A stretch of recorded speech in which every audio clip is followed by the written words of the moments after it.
Vol 2, Chapter 1164, The North, 2. Word quickly spread throughout the North that the Geth, a mechanical race that had recently ravaged the northern reaches of the galaxy, was believed to be a legacy of the Killik swarm from 100,000 years ago. This revelation didn't significantly impact the defense forces scattered across various regions. Whether the threat originated from the Killik swarm or another source, the response remained the same: fight back with all their might, and if defeat was inevitable, face death bravely. However, an unexpected development arose during this tumultuous period. Across the planets on the northern border of the Milky Way, almost all items related to the Killik swarm sold out rapidly. The residents harbored a belief that wearing a token of the Killik swarm could spare them from the Geth's wrath. Seizing this opportunity, numerous female entrepreneurs traveled to planets known for Killik swarm relics, purchasing these artifacts to craft various amulets and even transforming them into bizarre and grotesque symbols.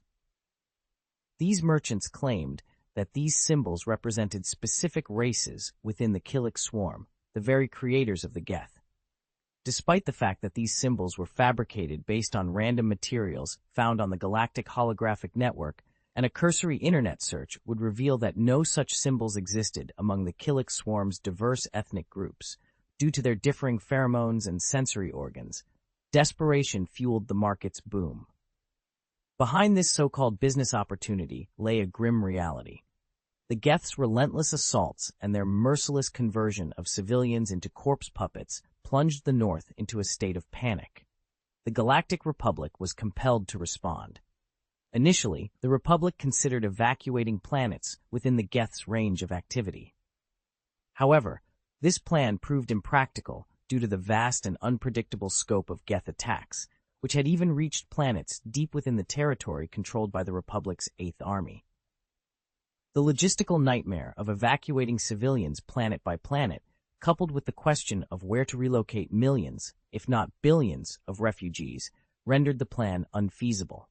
Compounding the issue, the Republic was engaged in a massive counteroffensive against the Confederacy of Independent Systems. With the dwindling supply of clone troopers necessitating the use of more natural human soldiers, the demand for transport ships to move troops left no resources for civilian evacuation.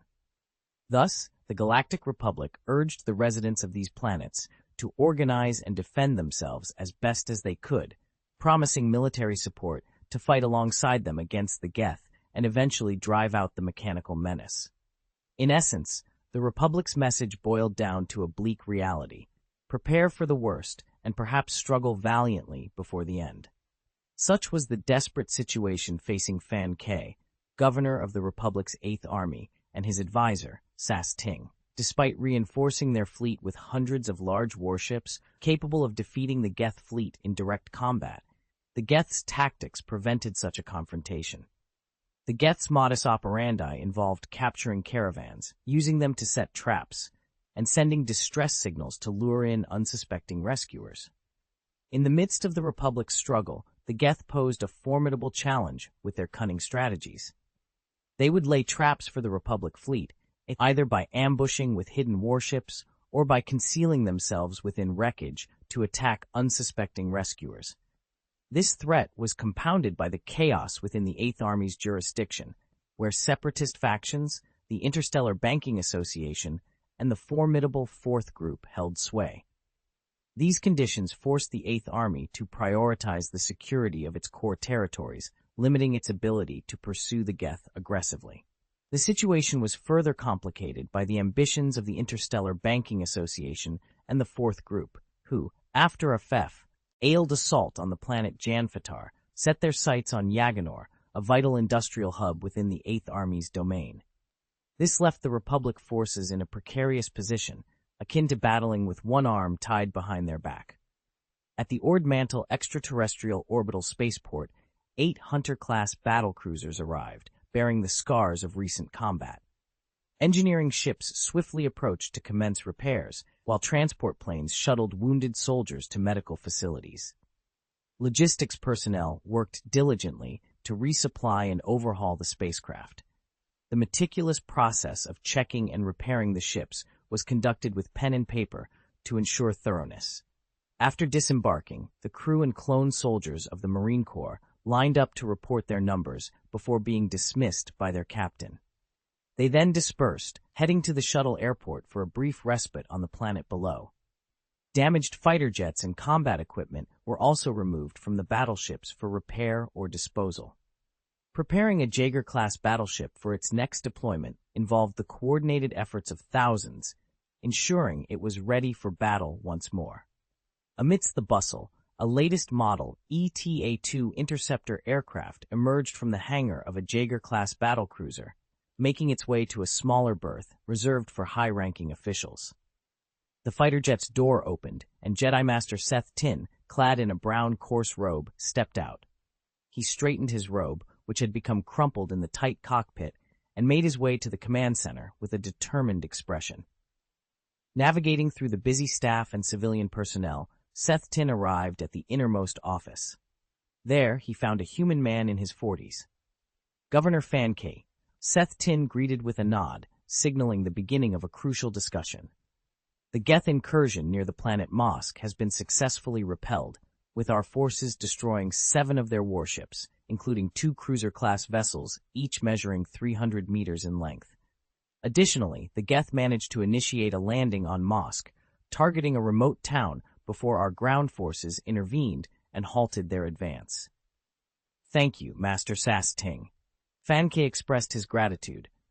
Without your timely foresight regarding the Geth's movements, Mosk might very well have been transformed into a wasteland by now. However, we cannot rely solely on sporadic insights. There's much more to be done, particularly with the threat of separatism looming on the horizon, Sasting replied with a grave tone. As the Empire braces itself for the Fourth Scourge, it's crucial to stay informed and prepared for what lies ahead. Remember to bookmark this page for easy access to future updates, ensuring you don't miss out on the unfolding saga. For those on the go, a mobile-friendly version is available, allowing you to dive into the story from anywhere at any time. Keep this first domain name in mind for all your reading needs. This chapter does not exist. Sadly, let's proceed to the next chapter. Vol 2, Chapter 166, The Northern Territory 4. Fanfiction expressed his concern. This is beyond my ability to speculate. So, what should we do now? Sasting replied without hesitation. Our primary objective must always be to protect the people of the North. We cannot simply stand by and watch the Geth wreak havoc in the North, putting our main fleet at risk in a high-stakes political gamble. Fanfiction nodded in agreement. Given our limited strength, we can only achieve one of the objectives. If forced to choose, I would prioritize dealing with the Geth. Do you have any plans, Master Sasting? I plan to set out once again to locate the Geth's lair. Once found, we will deploy the main fleet to launch a direct assault on their stronghold and destroy their supercomputer mainframes in one fell swoop. Remember, they operate on a Gestalt consciousness. Destroying the mainframe will incapacitate their cognitive abilities. Sasting stated firmly. Fanfiction's spirits lifted. Hearing your plan gives me hope. If we can eliminate the Geth's central hub, we could end the war against them swiftly. But how do you intend to find their lair? Sasting explained. Based on our analysis of the Geth's movement patterns, their lair is likely located on a remote planet in the north. The farthest planet in that direction where we have a foothold is Planet Hook. Despite the controversial history involving the Galactic Republic's support for the Yamrai people against the Kali people of Planet Kali, it now serves as our last resort. I will undertake this mission alone, using Planet Hook as a supply base for my investigation. This way, if any emergencies arise, I can quickly evacuate by myself, Sasting added. Fanfiction nodded, placing all his hopes on Sasting. Then, we are counting on you, Master Sasting. Don't worry, Sasting replied confidently. The following day, Sasting piloted his ETA-2 fighter jet, utilizing the hyperspace ring to initiate a jump and vanished into space in an instant. Fanfiction, the governor of the Republic's 8th Army, watched the jet's tail flames disappear towards the spaceport from his office's panoramic window, a peculiar expression in his eyes. He pressed the communicator button, maintaining his stance, and ordered coldly, "Execute the plan. Instruct the intelligence department to deploy special warships near Planet Makito's channel send false signals, and create the illusion of a massive transport operation around Makito. Understood, came the immediate response from the other end of the communicator. After ending the communication, Fanke gazed into the vast starry sky, a sneer tinged with sarcasm curling the corners of his mouth. A day later, inside the cockpit of his fighter jet, Sasting's expression was grave, even somber. He hadn't shared with Fanke his skepticism about the plan's success in disabling the Geth's cognitive functions. Moreover, his intuition, guided by the original force, hinted that this mission was fraught with uncertainty. Yet, he felt compelled to act against the Geth's tyranny and the loss of innocent lives.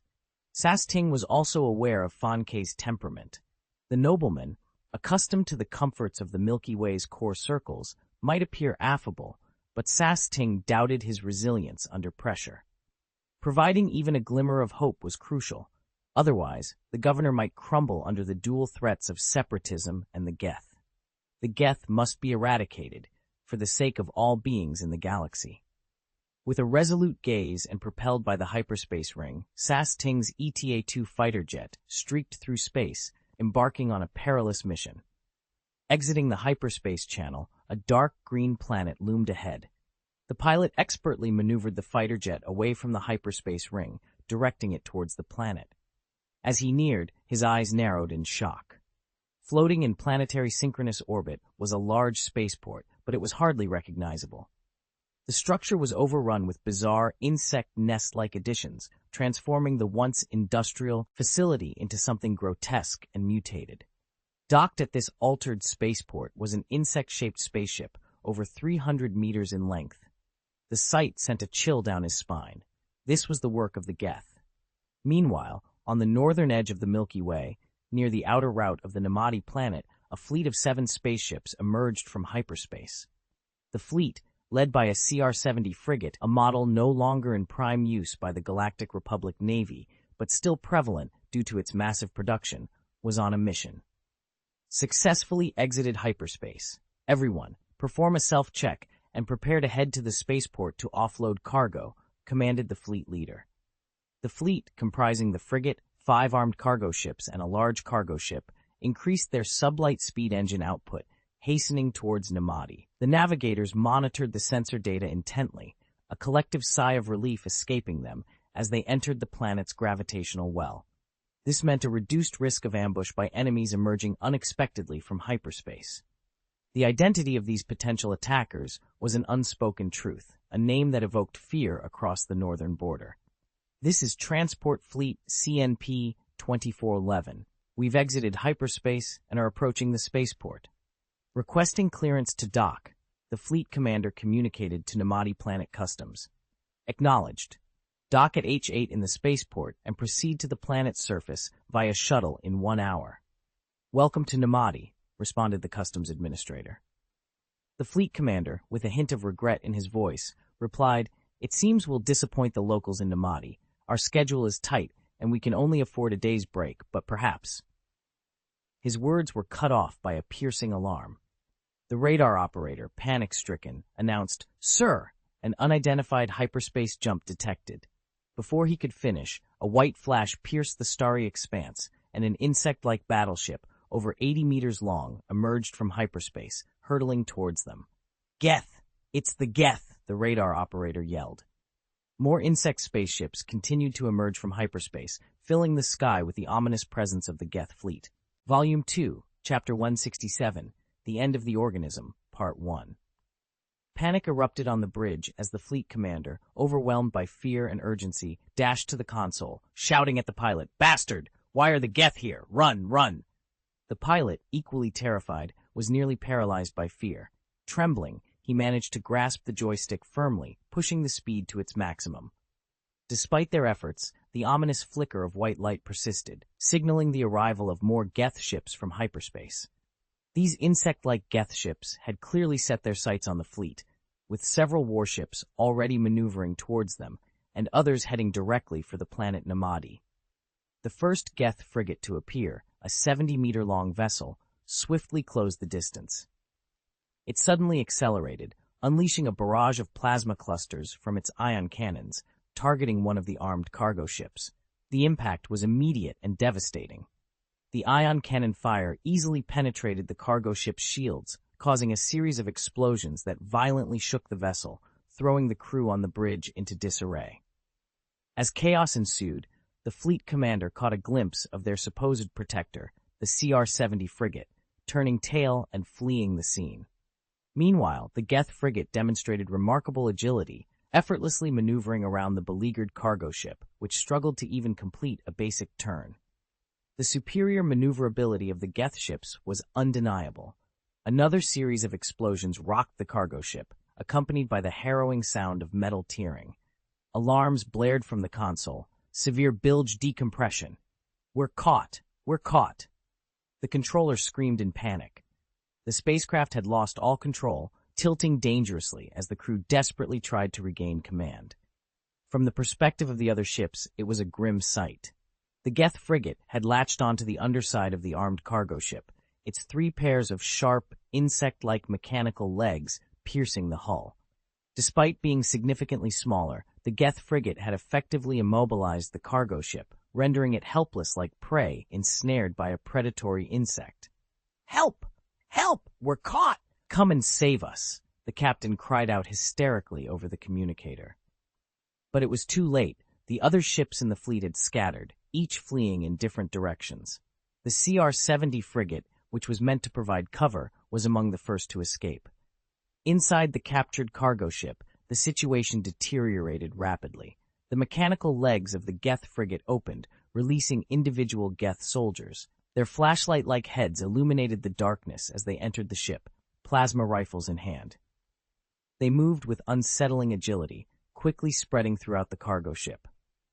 Panic and chaos reigned as the crew scrambled for the limited number of escape pods. Several crew members, terror etched on their faces, ran through the corridors only to be cut down by plasma fire from behind. They fell without a chance to scream. The cargo ship's security personnel, all 20 of them, rallied not to fight but to secure a path to the escape pods. However, the Geth, experienced in shipboard assaults, had already blocked access to the escape routes. "Shoot them! Kill them quickly!" the security guards yelled, firing blindly into the darkened cabin ahead. The brief flashes from their weapons illuminated the lurking shadows, revealing that with each flash, the positions of these shadows shifted, moving at an unnerving speed. The security guards unleashed a barrage of gunfire, their shouts echoing through the chaos as they attempted to quell their rising panic. Explosions erupted against walls, desks, and equipment in the dimly lit room, yet their intended target remained unscathed. Suddenly, a light blue plasma bolt shot through the air at an alarming speed, striking a security guard directly in the head, which detonated in a gruesome display. As the headless body collapsed, the fingers, still locked in their final action, triggered areas of blaster beams that scarred the ceiling. This was merely the beginning. Dark shadows began to surge from every direction within the cabin. They moved with unnatural agility across the ceiling, walls, and floor, demonstrating their ability to navigate nearly any surface. A flash of light momentarily cut through the darkness before a Geth unit emerged, launching itself at a security guard and sending him flying with a powerful kick. The remaining guards, seized by panic, redirected their fire towards the new threat. However, in the next instant, they were forced to turn away as dozens of plasma bolts rained down upon them with deadly accuracy, leaving no one standing. The skirmish concluded in less than 10 seconds. Aside from the initial Geth unit, which had drawn the guards' fire and sustained several hits, resulting in significant damage to its organic components, there were no casualties on the attacking side. Meanwhile, the captain of the armed cargo ship cowered on the bridge, his face etched with terror as he watched the ship's cabins fall silent one by one. Through the radar, he could also see other vessels in their fleet being overtaken by Geth warships, quickly losing power and drifting through space like lifeless iron coffins. A hollow laugh escaped the captain's throat, though it was unclear what provoked it. Soon after, the ship's power was severed, plunging everything into darkness. The crew on the bridge held their breath, the silence so profound that their heartbeats seemed to thunder in the void. Suddenly, a loud bang resounded against the metal door of the bridge, followed by another, and then a third. The captain, a man in his 50s, scrambled under the table like a frightened child, biting down on his hand to stifle any noise, trembling uncontrollably as a tear trickled down his cheek. Elsewhere, several Geth warships disengaged from the decimated vessels of the Republic fleet and set a course towards the main force. On the planet Namadi, the Geth fleet initiated a devastating assault. Dozens of battleships penetrated the atmosphere, unleashing continuous streams of red lasers that scorched the ground, igniting infernos wherever they struck. Plasma cannons bombarded the surface, creating explosions that sent fireballs soaring into the sky. Geth fighters, resembling a swarm of locusts, launched from the battleships, pursuing any who dared to take flight. Namadi's anti-aircraft defenses responded with full force, firing a relentless barrage of energy beams and missiles into the sky, striking the Geth battleships and causing their energy shields to ripple. As the battle raged on the planet, space was enveloped in an eerie silence. The 7 spaceships of the Republic fleet floated in the void, damaged and dark, resembling steel tombs. Suddenly, their systems flickered back to life, operating on minimal power as lights began to blink on again. These crippled vessels started broadcasting distress signals on public channels, a beacon of hope amidst the desolation. Please note, this narrative is a work of fiction, and any resemblance to actual events, locales, or persons, living or dead, is purely coincidental. Vol 2, Chapter 1168, The Doomsday of the Organism, Part 2. Panic seized the fleet commander as he witnessed the unexpected arrival of the Geth. "Bastard! Why is Geth here? Run! Run!" he bellowed, rushing to the console to urge the pilot into action. The pilot, overwhelmed by fear, trembled uncontrollably before gripping the joystick tightly and pushing the speed to its maximum. Despite their efforts, the ominous flicker of white light persisted as more Geth ships, resembling giant insects, emerged from hyperspace, setting their sights on the fleet. Several Geth warships veered off their course, heading straight for them, while others made a beeline for the Namadi planet. The first Geth frigate to appear, a 70-meter-long behemoth, swiftly closed the distance. It unleashed a barrage of plasma clusters from its ion cannons, targeting one of the armed cargo ships. The relentless assault shattered the ship's shields, causing a series of explosions that rocked the vessel violently, throwing the crew on the bridge into disarray. "The Geth is here! The Geth is here! Help! Help!" the fleet commander screamed in desperation, only to witness the CR-70 frigate, their supposed protector, turning tail and fleeing. The Geth frigate demonstrated remarkable agility as it maneuvered beneath their armed cargo ship, which struggled to even complete a basic turn. The disparity in maneuverability was stark. Another series of explosions rocked the ship, accompanied by the harrowing sound of metal tearing. Alarms blared from the console, signaling severe bilge decompression. "We're caught! We're caught!" the controller screamed in terror. The spacecraft had lost all control, tilting helplessly to one side. From the perspective of the other ships, the Geth frigate had latched onto the bottom of the armed cargo ship. Its 3 pairs of sharp, insect-like mechanical legs had pierced the cargo ship's hull, rendering it completely immobilized. Despite being significantly smaller, the Geth frigate had ensnared the cargo ship like a predator capturing its prey, leaving no opportunity for escape. "Help! Help! We're caught! Come and save us!" the captain pleaded hysterically over the communicator, but it was in vain. The other ships in the fleet had already scattered, fleeing in every direction. The CR-70 frigate, which was meant to provide cover, was among the first to escape. Inside the captured cargo ship, the situation grew dire. The mechanical legs of the Geth frigate opened, releasing individual Geth soldiers. Their flashlight-like heads illuminated the darkness as they entered the ship, armed with plasma rifles and moving with unsettling agility. Chaos ensued as the crew scrambled for the limited number of escape pods, their screams echoing through the corridors. Several crew members, faces etched with terror, attempted to flee, but were cut down by plasma fire before they could make it far. The ship's security personnel, all 20 of them, rallied not to fight but to secure a path to the escape pods. However, the Geth, experienced in such assaults, had already blocked all routes to escape. "Shoot it! Kill them quickly!" The security guards shouted, firing desperately into the darkened cabin ahead. The flash from their weapons briefly illuminated the lurking shadows, revealing their positions shifting with each burst of light. These shadows moved with terrifying speed, a testament to the Geth's deadly efficiency in combat. The security guards fired relentlessly, their shouts echoing through the chaos as they attempted to quell their mounting fear. Explosions erupted against walls, desks, and equipment in the dimly lit room, yet their intended target remained unscathed. Suddenly, a light blue plasma bolt shot through the air at an alarming speed, striking a security guard directly in the head, which exploded with a gruesome sound. As the headless body fell, the fingers, still locked in their final action, triggered a series of blaster beams that riddled the ceiling with shots. This was merely the beginning. Dark shadows began to surge fast, rom every direction within the cabin. They moved with ease across the ceiling, walls, and floor, demonstrating their ability to navigate nearly any surface. A flash of light momentarily cut through the darkness before a Geth unit emerged, launching itself at a security guard and sending him flying. The remaining guards, gripped by panic, spun around and opened fire, but in the next instant, they were overwhelmed.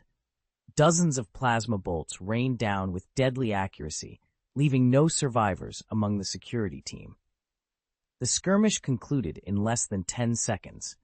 Aside from the initial Geth unit, which had drawn the guards' fire and sustained several hits, there were no casualties on their side. On the bridge of the armed cargo ship, the captain cowered, his face etched with terror as he watched the ship's cabins fall silent one by one. Through the radar, he could see other ships in their fleet being overtaken by Geth warships, quickly losing power and drifting through space like lifeless iron coffins. A hysterical laughter bubbled up from his throat, though it was unclear what provoked it. Moments later, the ship's power was severed, plunging everything into darkness. The crew on the bridge held their breath, the silence so profound that their heartbeats seemed to thunder in the void. Suddenly, a loud bang resounded against the metal door of the bridge, followed by another, and then a third. The captain, a man in his 50s, scrambled under a table like a frightened child, biting his hand to stifle any sound, trembling and shedding silent tears. Meanwhile, several Geth warships detached from the remnants of the Republic fleet and set their course towards the main force. Elsewhere, the Geth fleet initiated an assault on the planet Namadi. Dozens of Geth battleships penetrated the atmosphere, unleashing continuous streams of red lasers that scorched the planet's surface, igniting infernos wherever they struck. Plasma cannons bombarded the ground, creating explosions that sent fireballs soaring into the sky. Geth fighters, swarming like locusts, pursued every craft that dared to ascend, while Namadi's anti-aircraft defenses responded with full force. Countless energy beams and missiles streaked towards the Geth battleships, their impacts causing the shields to ripple but not falter. As the battle raged on the planet, space was enveloped in an eerie silence. The 7 spaceships of the fleet floated in the void, damaged and dark, resembling grim steel coffins. Then, unexpectedly, their systems reactivated, operating at minimal capacity as lights flickered back to life. These battered vessels began to broadcast distress signals across public channels, signaling a desperate plea for assistance. Please remember this book's first domain name. Visit the Apex Novel Network's mobile version for the fastest updates. Vol 2, Chapter 169, Daring Actions. Outside the cockpit of the fighter jet, countless white light strips zipped by at an astonishing speed. Each strip was a mass projection of a star, now blurring together into bands of light as they receded at velocities surpassing the speed of light. To the naked eye, this phenomenon was indistinguishable, manifesting merely as a continuous stream of light. The control panel issued a warning.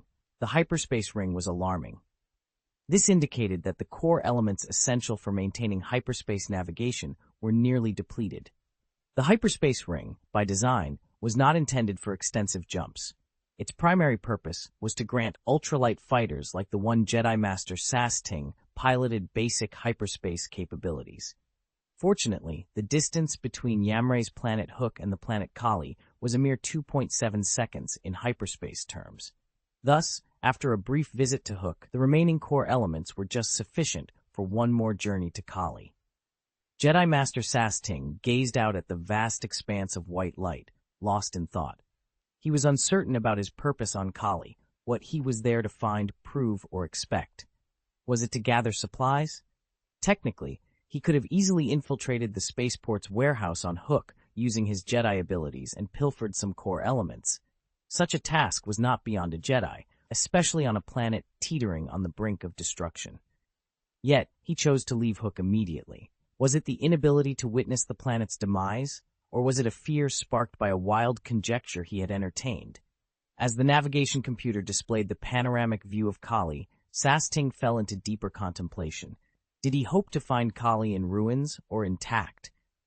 Either scenario spelled bad news for the Galactic Republic, but the latter suggested a more catastrophic outcome. Suddenly, the white light vanished, replaced by the cosmic curtain of space and the twinkling of distant stars. The fighter jet exited hyperspace, revealing a green planet dominated by landmasses. The planet Kali, home to the Kali people and a member of the separatist movement. Sasting deactivated the hyperspace ring, engaged the fighter's cloaking device, and enveloped the jet in a special magnetic field, rendering it invisible to conventional radar and sensors. He then maneuvered the jet towards Kali's atmosphere. Along the way, he noticed the absence of space stations in synchronous orbit, which momentarily alarmed him. He reassured himself that they might simply be on the planet's opposite side due to its rotation. Just then, a Geth destroyer appeared out of nowhere, causing Sasting's heart to skip a beat. His body tensed, but his reflexes were quick, and he immediately shut down the fighter's engine. The Geth destroyer, measuring 100 meters in length, flew past without detecting Sasting's jet, heading towards the planet's gravitational edge, presumably to enter hyperspace. The presence of Geth on Kali brought Sasting a sense of inexplicable relief, followed by a heavy shake of his head. What was he expecting? Did he secretly wish to witness the annihilation of an entire planet? Such thoughts were unbecoming of a Jedi Knight. Yet, the absence of a certain possibility brought him a sliver of hope. With mixed feelings of anticipation and anxiety, Sasting reactivated the engine and continued towards Kali's atmosphere. He knew that a planet like Kali, embroiled in a 30-year war with Yamray and backed by the Interstellar Banking Association, would not possess a planetary shield. This allowed him the opportunity to land unnoticed. However, as he neared the atmosphere, the bustling activity in low Earth orbit shattered his last illusions. The fourth group initiated a swift revival, infusing capital and technology that propelled the planet Kali from the age of cold weapons into the interstellar era. While many of Kali's inhabitants still clung to their ancestral traditions, it was evident that within a generation or two, their way of life would be utterly transformed. Ently, Kali presented a unique blend of old and new, where traditional activities like fishing, hunting, and farming coexisted with interstellar exploration. Orbiting Kali, several small space stations turned slowly, bustling with activity as various spacecraft came and went. Some were engaged in cargo transport, while others worked on constructing a larger orbital station. The diversity of spacecraft was remarkable, ranging from the Fourth Group's engineering vessels and Corellian Engineering Company's freighters to the Geth's worker bee ships, the United Mining Group's diggers, and the Trade Alliance's carriers. Notably, a Geth cruiser was docked at one of the spaceport's berths, surrounded by engineering ships busy repairing its exterior. The presence of the Geth cruiser was a stark reminder that Kali had, fortunately, not suffered the fate of planets like Hook, which had been ravaged by the Geth. However, this fact was overshadowed by a grim revelation that Sasting, gripping the joystick of his craft with trembling hands, could hardly bear to acknowledge. The truth was that the Geth, supposedly indiscriminate in their attacks, were actually a creation of the Separatists. This revelation shattered the belief that the Geth's actions were random and without purpose. Instead, it became clear that they had systematically targeted and destroyed numerous planets within the Galactic Republic, sparing Kali due to its alignment with the Confederation of Independent Systems. The Geth, it seemed, were allies of the Separatists. Sasting muttered under his breath, cursing the names of those behind this treachery. Count Dooku, Newt Gunley, San Hill, Tang Xiao. They had endangered the safety of the galaxy by unleashing an intelligent mechanical race upon it. His thoughts were abruptly interrupted by a harsh siren blaring inside his fighter jet. In a matter of seconds, he lost contact with the hyperspace ring, and to his horror, he saw the Geth destroyer that had just passed him, turning around and heading straight for him. He had been discovered. As the situation escalated, Sas-Ting realized the gravity of the threat posed by the Geth and their separatist allies. The delicate balance of peace and conflict in the galaxy hung in the balance, and Kali, with its unique position at the crossroads of tradition and technological advancement, found itself at the heart of a galactic intrigue that threatened to engulf it entirely. Volume 2, Chapter 1170, Storm in the North. Sas-Tin had never dared to entertain such a wild hypothesis before, for the mere thought of it was both terrifying and absurd. It was only after witnessing the annihilation of Planet Hook that this outrageous idea took root in his mind. He was compelled to discover the fate of Planet Kali. Torn between hoping for its destruction as proof of his theory and wishing for its survival, Sas-Tin knew he needed to see for himself, to validate or dismiss his fears. Planet Kali's proximity to Planet Hook had made it a target for the Yamruin invasion. However, this closeness also implied that if Hook had fallen to the Geth, Kali's survival would be highly unlikely. Should Kali have remained unscathed, it wouldn't be due to mere luck. It would suggest an unthinkable alliance with the Geth. The very notion was madness. The Galactic Republic had always enforced stringent regulations on robotics, a policy born from a history marked by numerous robot uprisings. Despite the Republic's formidable fleet quelling these rebellions, the scars left behind were profound and lasting. To prevent the emergence of sentient robots, a law mandated regular memory wipes for all robotic units, barring exceptional circumstances. The real horror wasn't the potential for a robot to gain sentience, but the possibility of collective intelligence. Robot rebellions were particularly daunting because robots do not require the same living conditions as organic beings. They can thrive on planets inhospitable to organic life, which means they can wage war without the reservations organic beings might have about destroying habitable worlds. After all, the annihilation of a habitable planet diminishes the scarce resources available for organic life. But robots, indifferent to such concerns, can transform a scorched planet into a manufacturing hub without a second thought. This fundamental disparity underscores the inherent conflict between organic and mechanical life forms. The use of robots by the Separatists, though on a large scale, had previously involved only semi-intelligent machines, far from true sentience. But now, they had crossed a forbidden threshold by creating intelligent mechanical life, the Geth. This act was a flagrant defiance of societal norms, civilization, and the sanctity of life itself. The catastrophic events unfolding in the northern reaches of the Milky Way bore witness to the grim consequences of their actions. The complete eradication of Planet Hook by mechanical life was a testament to their merciless efficiency.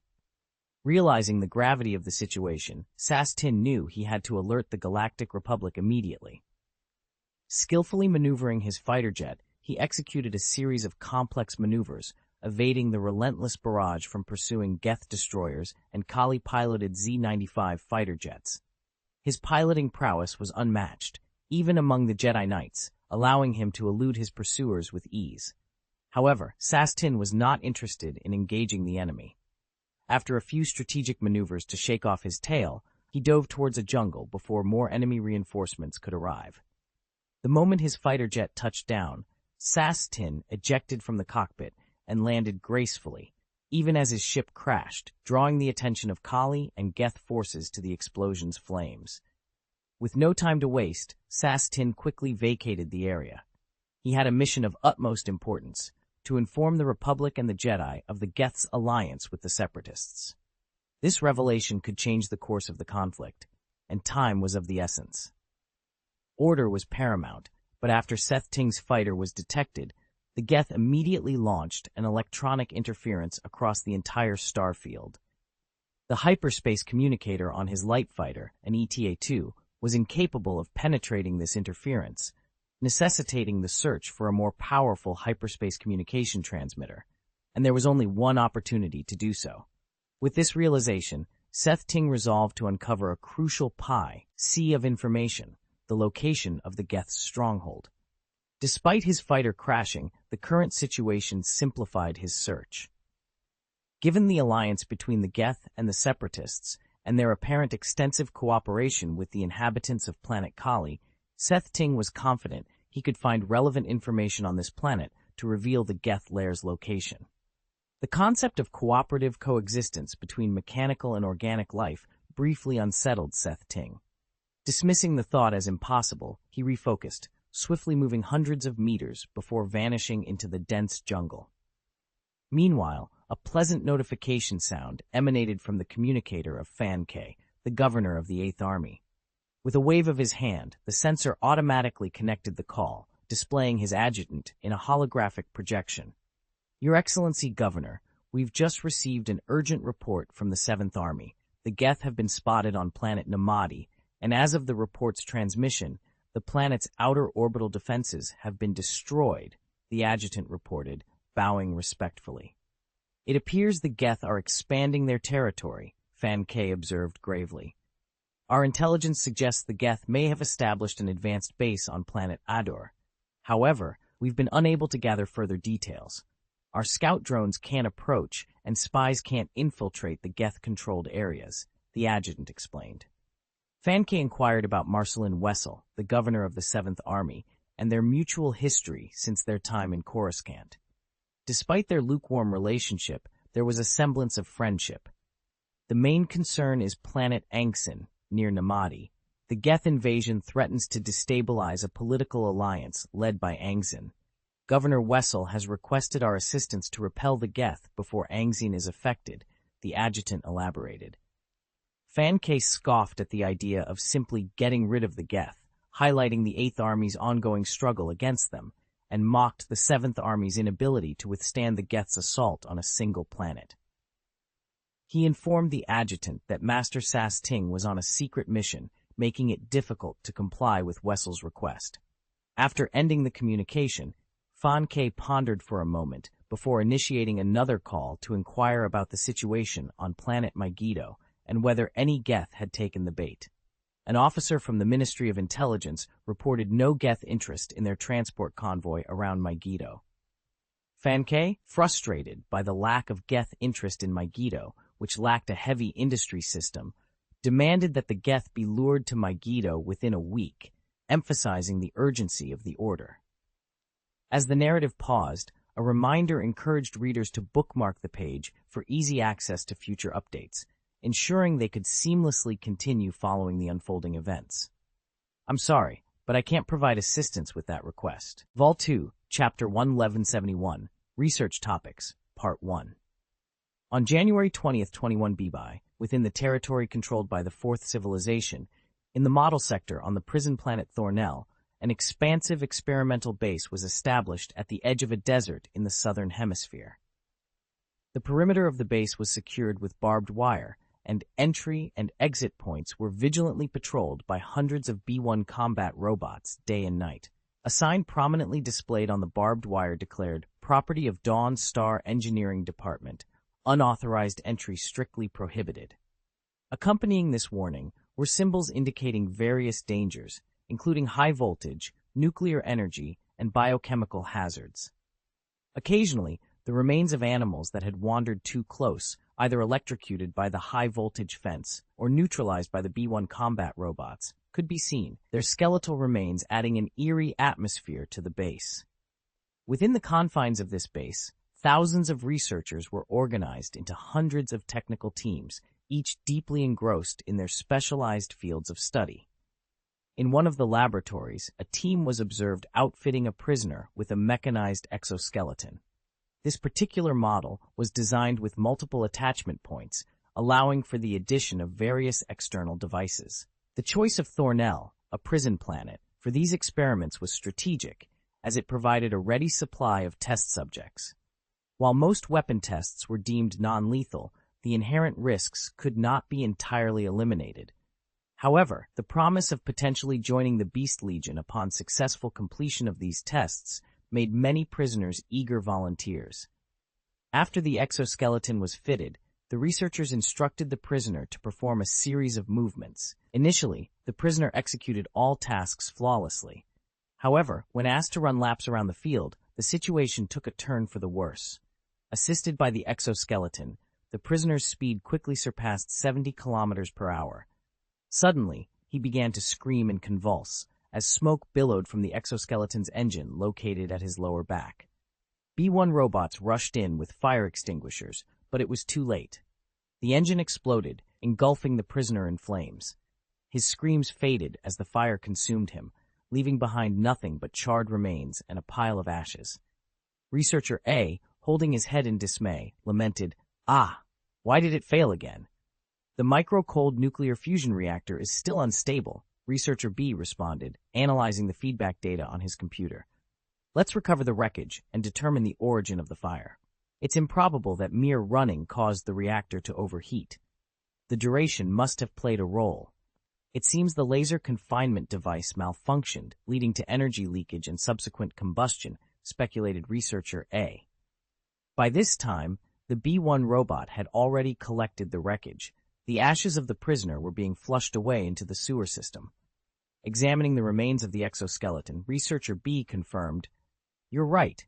The J-11 laser restraint device failed, causing the energy containment to collapse. How long did the experiment last? Half an hour? Regardless, we must report these findings to Dr. Otto. It's clear that the technology behind miniature cold fusion reactors is not yet ready for field deployment." That's precisely the issue. Over the past 2 months, Dr. Otto has been emphasizing the need for breakthroughs in this area. Yet, despite our efforts, we're still encountering significant setbacks, Researcher A added, reflecting on the challenges ahead. Otto had scarcely left the house, a fact that was true for Dr. Luo Rizwan and Dr. Zhang Jiarui as well. Researcher A explained, spreading his hands, "Honestly, if it were just Luo Rizwan and Zhang Jiarui confined to the laboratory, I'd expect more excitement. Perhaps they'd even spark some groundbreaking ideas. But now that Dr. Otto is involved, they're likely deep into some research project. However, he can't afford to halt the CMC-300 power armor project," Researcher B interjected. "Dr. Otto has already secured funding and resources from the base for this project, and Lieutenant General Cheng Shitao is eagerly awaiting the results." "We're at a loss on how to proceed," Researcher A admitted, scratching his head. After a moment of thought, Researcher B suggested, "Perhaps we don't need a complete solution. If we can get the CMC-300 to operate smoothly for just 1 to 2 hours, that might suffice. After engaging in combat, the unit could take a break to allow the cooling system to recover." 2 hours. Researcher A doubted, clicking through data on his computer. "Impossible. 1 hour is the absolute limit. Then, what if we include a note in the manual stating it's only to be operated by prisoners?" Researcher B proposed. "That's out of the question. Allowing prisoners to control our latest power armor is unthinkable. Imagine if they turned against us." "The CMC-300's combat capabilities are formidable enough to take on dozens of soldiers single-handedly." Researcher A quickly dismissed the idea. "It's simple," Researcher B countered. "We install an electrode at the back of the power armor's head. If the situation escalates, an officer can activate an emergency protocol, delivering a lethal high-voltage shock to the prisoner inside. This way, we can recover the armor intact." Researcher A's eyes sparkled with realization. "Brilliant, a cost-effective solution," he exclaimed, clapping his hands. "Great, I'll start working on the electric shock device. It should be ready in a few hours. Meanwhile, you lead the team to further refine the miniature cold fusion reactor. We can't afford to have the project scrapped by Lieutenant General Cheng Shitao due to instability issues." "Understood. I do have a few temporary solutions in mind." Meanwhile, deep within the experimental base, raucous laughter echoed through the corridors. "Zhang Jiarui, you finally met your match." Luo Rizwan was doubled over in laughter, his mechanical pliers prosthesis clicking rhythmically with each chuckle. "Enough of your nonsense," Zhang Jiarui snapped, frustration boiling over as he threw his glasses to the ground, shattering them. "It's the military's short-sightedness that failed to see the potential of Thor." "Ha ha ha ha! I've always said your Thor project, with its turbo laser cannon, was a monstrosity. It's no wonder it was rejected at the Army's armament review meeting." "Ha ha ha ha!" Luo Ruiswan continued to laugh uncontrollably. This is a flaw in their evaluation process, not ours, Zhang Jiarui argued, his body tensing with anger. And for heaven's sake, stop laughing like a deranged duck. It's infuriating. Oh, I'm sorry, I just can't help it. Ha! Luo Ruiswan managed between fits of laughter. In an instant, Zhang Jiarui's frustration reached its peak, and he delivered a powerful punch to Luo Ruiswan's face, silencing the laughter with a resounding thud. This chapter does not exist. Sadly, let's proceed to the next chapter. Vol 2, Chapter 1173, Equipment Update, Part 1. The representative from the Halo Weapons System Group stood before the gathered military officials, presenting the latest advancements in their Pelican space carrier vehicle. We have chosen the D-77TC model for its optimal balance of difficulty and achievability. The Pelican boasts a length of 30.5 meters and a wingspan of 23.3 meters. With a payload capacity of 138 tons, it excels in maneuverability and survivability, capable of operating in any battlefield environment. As the presentation continued, an image of the Pelican transport plane was displayed prominently. Originally, the Pelican was designed with electromagnetic and physical pylons, allowing for a maximum load of 67 tons. However, our engineers have made significant modifications. By installing an anti-gravity device and upgrading the engine to a supermaterial variant, we've increased the Pelican's maximum lift weight to 220 tons.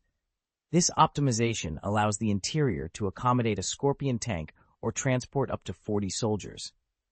Moreover, it can externally lift and transport goods weighing at least 150 tons via the pylons.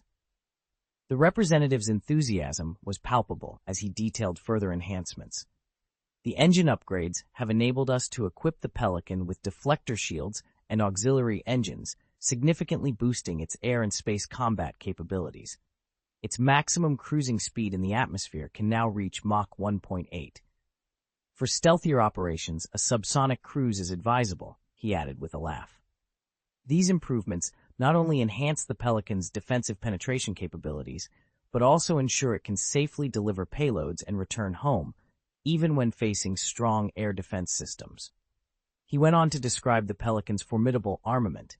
The excellent carrying capacity has allowed us to attach 4 missile pods to the wings, each capable of holding 8 missiles. Additionally, the blaster laser cannon mounted in the nose, along with the option to deploy a grenade launcher or laser cannon from a bracket at the hatch during low-altitude flights, significantly increases its firepower.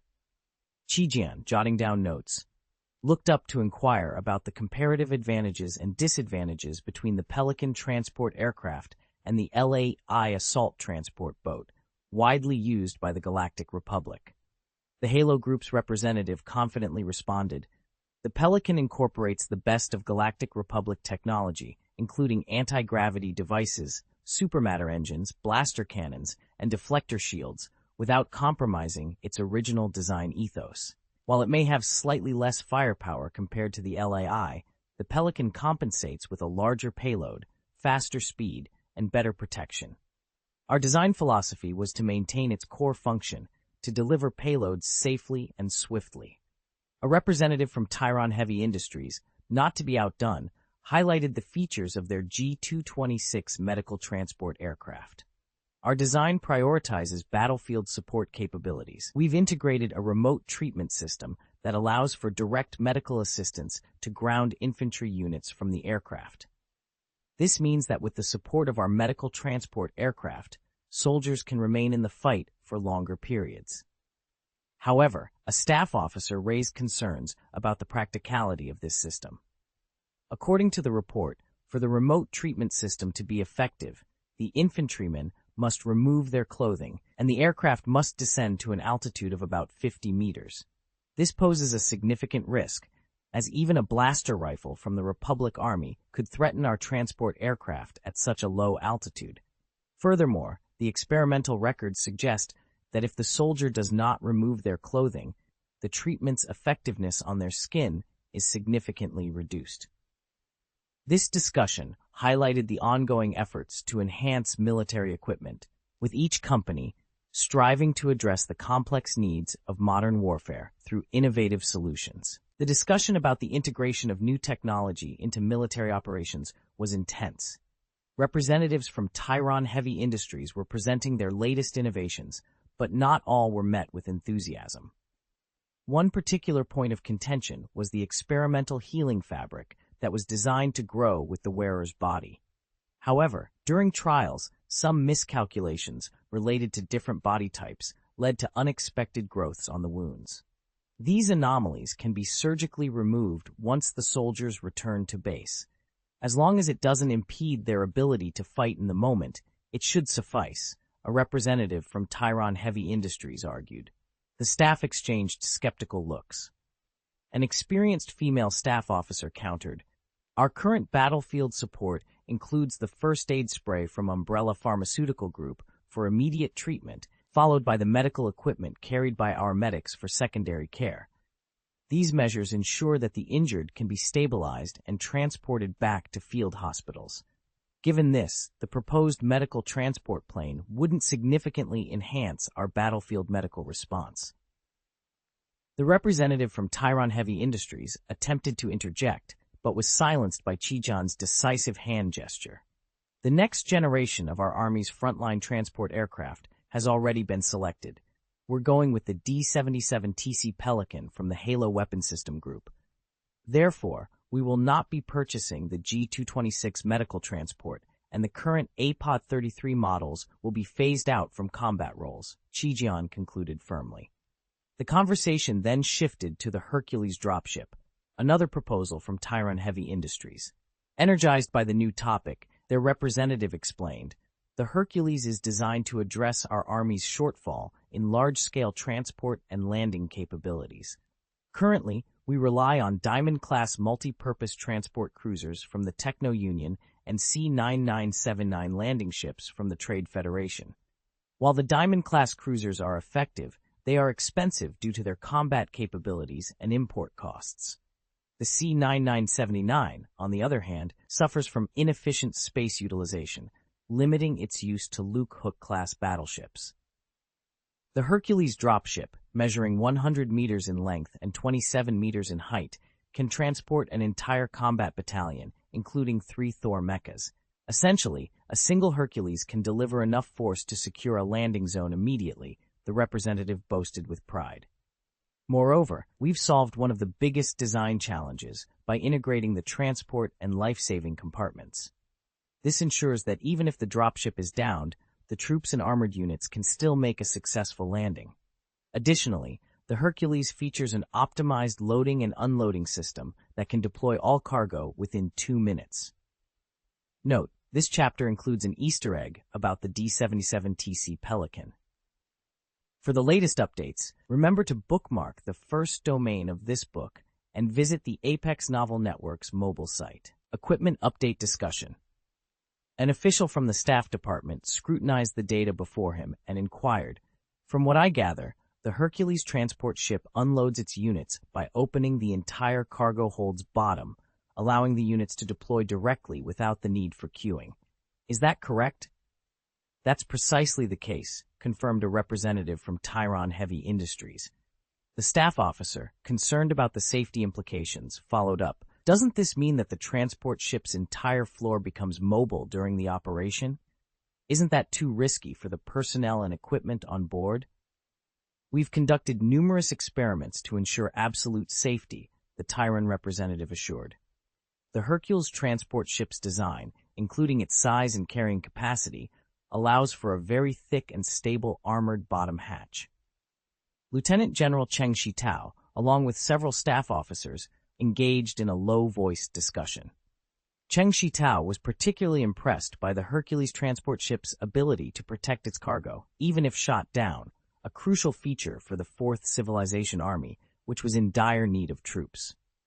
As the discussion continued, the Tyron representative attempted to steer the conversation towards the broader vision of using the Hercules for rapid deployment and the complementary role of medical transport aircraft in supporting frontline soldiers. However, Qi Jian, another official, promptly halted this line of discussion, reminding the representative that these topics had already been rejected by the meeting. The representative from Tyron Heavy Industries, named Norris, respectfully ceased his argument. In the Fourth Civilization, large corporations like Tyron Heavy Industries had to adopt a more submissive stance in front of governmental authorities, unlike their more domineering presence in the Galactic Republic. After a brief pause, an official handed a document to Qi Jian, who, after reviewing it, announced, "If the Hercules transport ship passes the upcoming prototype test, it will be included in our procurement list. We'll allocate part of our budget, originally intended for Diamond-class multi-purpose cruisers and C-9979 landing ships, to produce this transport ship." Norris, the Tyron representative, was visibly thrilled by this news. He and his assistants exchanged high fives in celebration. Johnson, representing the Halo Weapon Systems Group, also offered his congratulations, though his expression betrayed a hint of envy. Tyron Heavy Industries, having been established shortly after the Fourth Civilization's rise, had a significant advantage over the younger Halo Weapons Systems Group, which was formed in response to the war. Tyron's extensive product line, including ghost fighters, siege tanks, and giant mechas, had not only achieved high production volumes, but also gained widespread use across the Confederation of Independent Galaxies. This placed Tyron within the top 30 enterprises in the Confederation, a testament to its scale and influence. The order for the Hercules transport ship alone represented a financial volume more than 5 times that of the Pelican transport aircraft, highlighting the disparity in enterprise scale between Tyron and Halo. Johnson, from Halo, pondered the future, recognizing the need for his company to secure more significant contracts to grow its stature within the industry. Admiral Tang Xiao's voice pulled Representative Johnson back from his reverie. "Ah, yes," Johnson responded promptly, his attention now fully recaptured. "Our next topic is your Scorpion tank," Tang Xiao said, gesturing towards the screen. He seemed to pick up on Johnson's initial nervousness, but offered a reassuring smile. Johnson stood, his gaze fixed on the holographic projection displaying the Scorpion tank. The image of the tank began to rotate slowly, breaking down to reveal its detailed structure, various views, and internal components. "Let me introduce the core product of our group, the M808, also known as the Scorpion Main battle tank," he announced with a sense of pride. The tank, with its rear turret and 4 tracks, bore a striking resemblance to a Scorpion. The Scorpion tank measures 10.2 meters in length, 7.8 meters in width, and weighs 66 tons.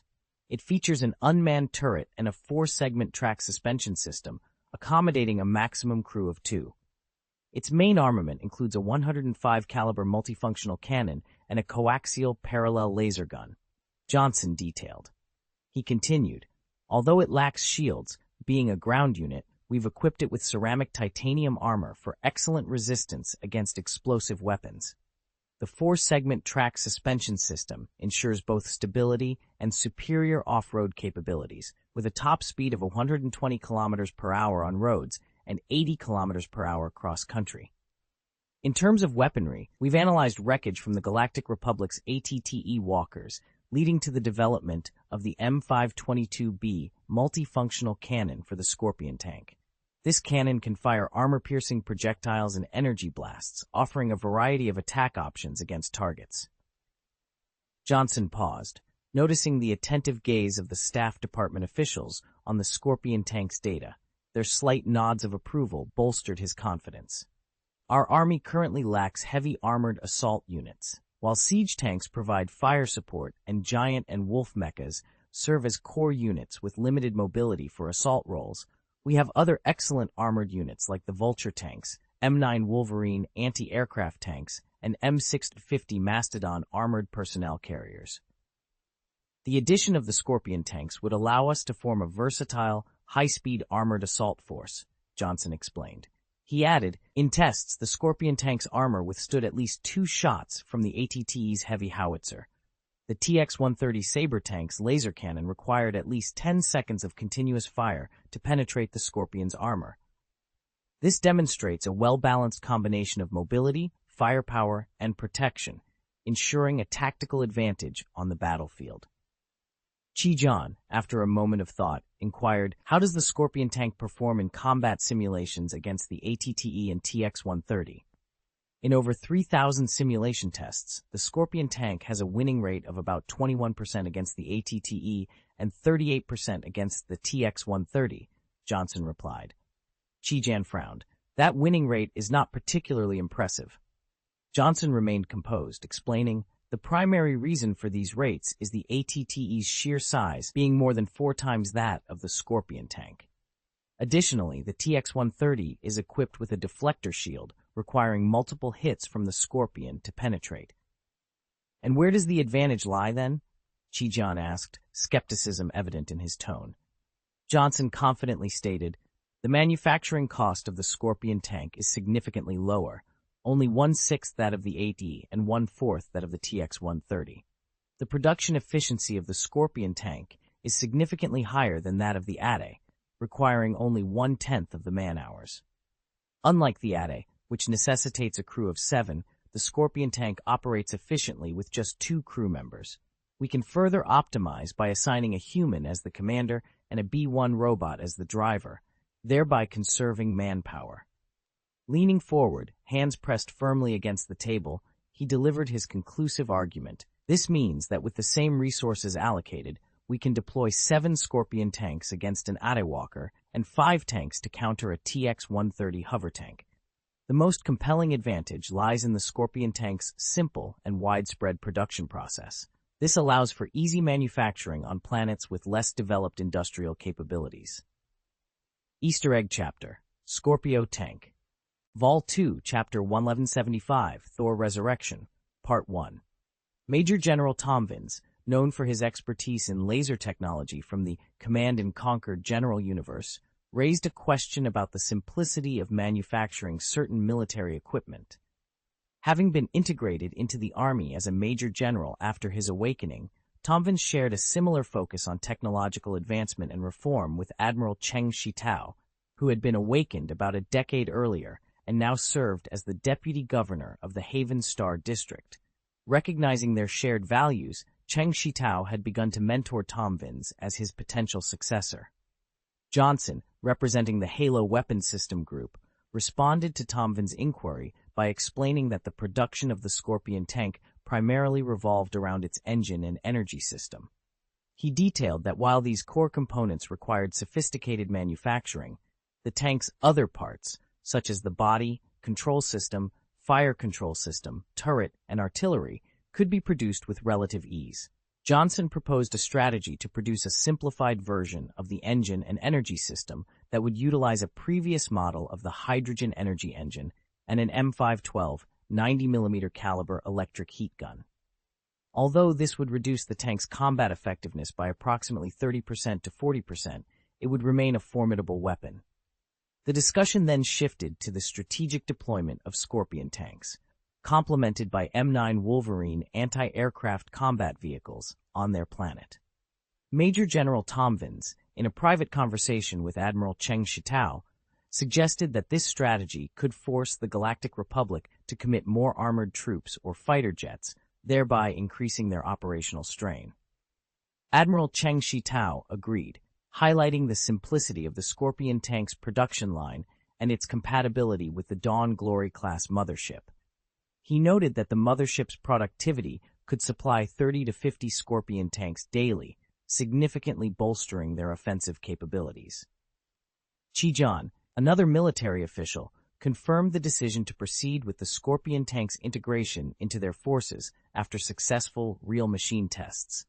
However, he expressed concern over the absence of submissions for the upgrade of individual weapons, combat uniforms, and the review of CMC-300 power armor, Rhino, and Vulture mechs.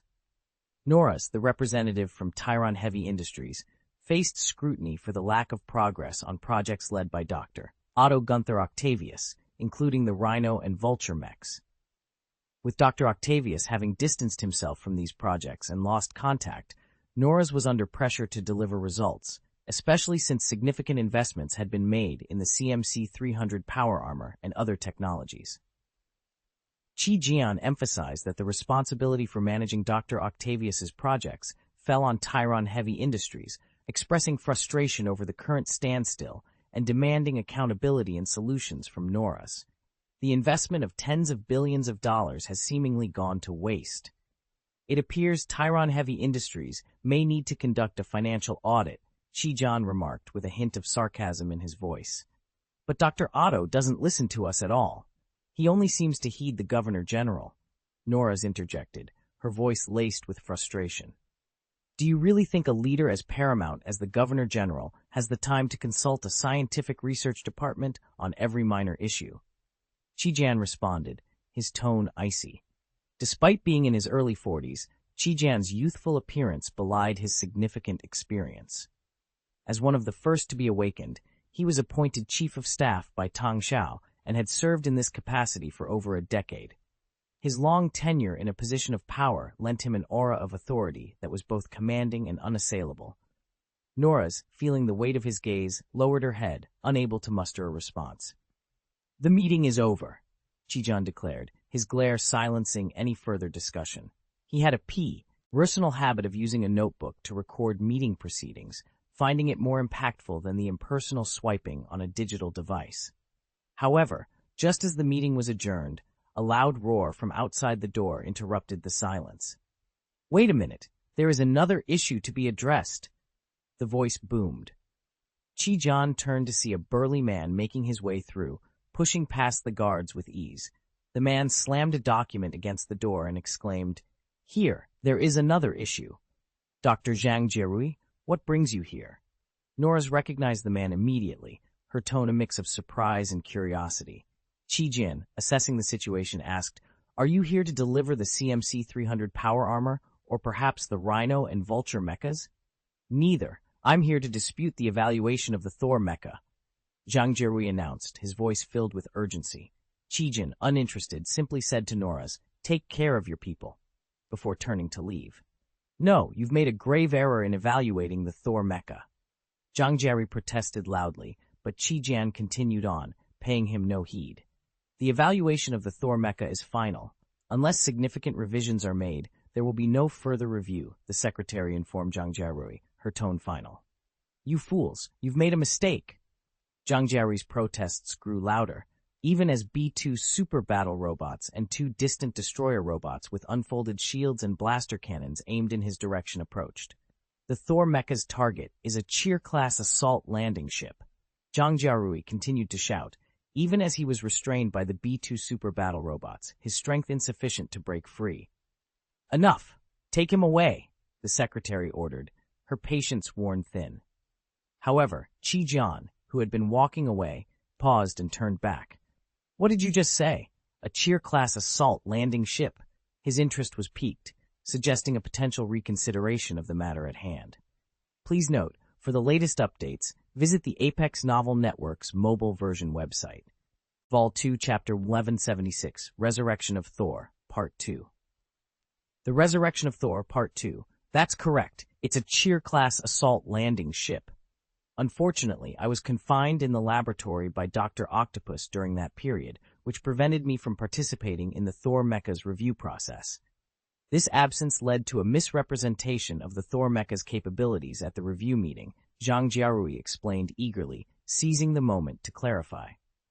I'll give you 3 words, Qijian responded, his tone icy. The Thor mecha we submitted for review is an energy model, Zhang Jierui declared emphatically.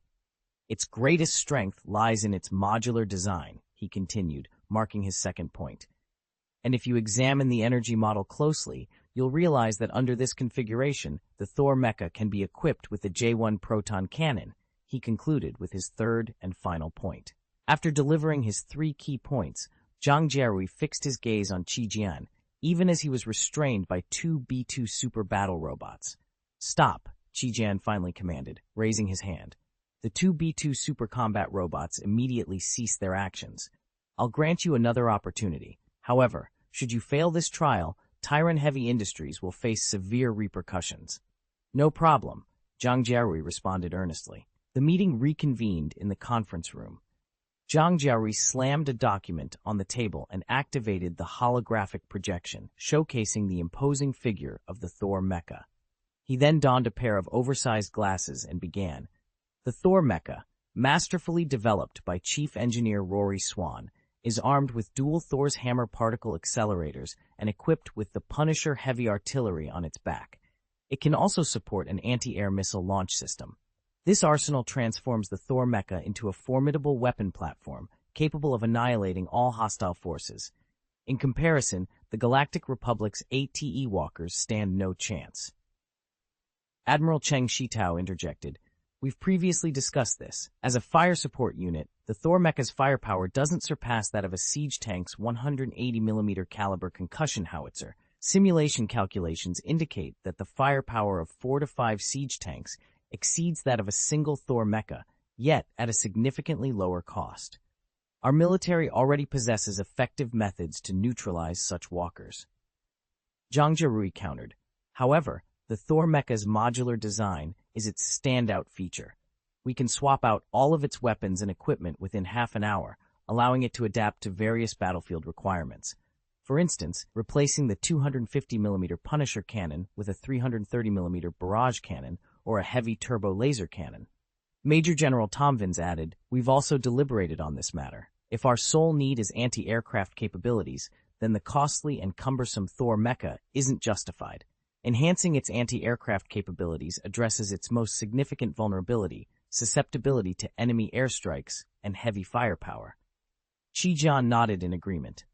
"Exactly. Our data simulations show that to outperform a siege tank's strike range, only the 250mm Punisher artillery is viable. However, this renders the Thor's hammer particle accelerators merely ornamental. To fully utilize the particle accelerators and the mecha's heavy armor, Thor must serve as an assault unit. Yet this exposes it to concentrated attacks from enemy air units and heavy artillery, with its size becoming a liability. That's precisely my point. The heavy turbo laser cannon fitted on the Thor mecha prototype submitted for review is merely an energy model. The reason being, I haven't yet acquired the necessary component for installation, the J1 proton cannon." "Proton cannon," Zhang Jiarui declared emphatically. Qijian furrowed his brow and responded, "The J1 proton cannon is a creation of the Technology Alliance, and currently the most formidable air defense weapon possessed by the Confederation of Independent Systems. It indeed poses a threat to the Galactic Republic's Cheer-class assault landing ships. However, the energy transmission method of the J1 proton cannon is exceedingly complex. Mounting it directly onto the Thor mecha would likely cause an explosion upon activation. No, I've solved that technical issue. If you examine the prototype I submitted for review, you'll notice that I've modified the energy lines of the heavy turbo laser cannons to match those of the J1 proton cannon," Zhang Jiarui exclaimed. Noraz, the representative from Tyron Heavy Industries, had an epiphany. "Ah, is that why the Thor mecha's prototype exploded during its trial run before it could fire more than a few times? You were experimenting with a different energy model?" Zhang Jiarui slammed his fist on the table and continued, "I've analyzed every battle record since the war began, paying close attention to those involving our fourth civilization. When the Galactic Republic's clone troops assault a planet, they heavily rely on the Cheer-class assault landing ships. These ships are forced into the planet's atmosphere under fighter jet cover, then used for battlefield support, leveraging their potent ground firepower and advanced electronic communication systems. However, this strategy leaves our forces in a passive position, often resorting to direct attacks on the Cheer class with fighter jets or attempting to breach the atmosphere with our own warships, which leads to neglecting other tactical options. In many instances, our troops can only engage with the equivalent of cheerleader-level support. This was evident in the recent battle on the planet Umbara. If not for Master Pancreel's surrender and Asajj Ventress taking control of one of the Cheer-class ships, the Umbara forces, despite being outnumbered by hundreds or even thousands, would have faced inevitable defeat, Zhang Jiarui explained, pointing to the Thor mecha. Once the Thor mecha is equipped with the J1 proton cannon, it can effectively destroy Cheer-class assault landing ships that penetrate the planet's atmosphere.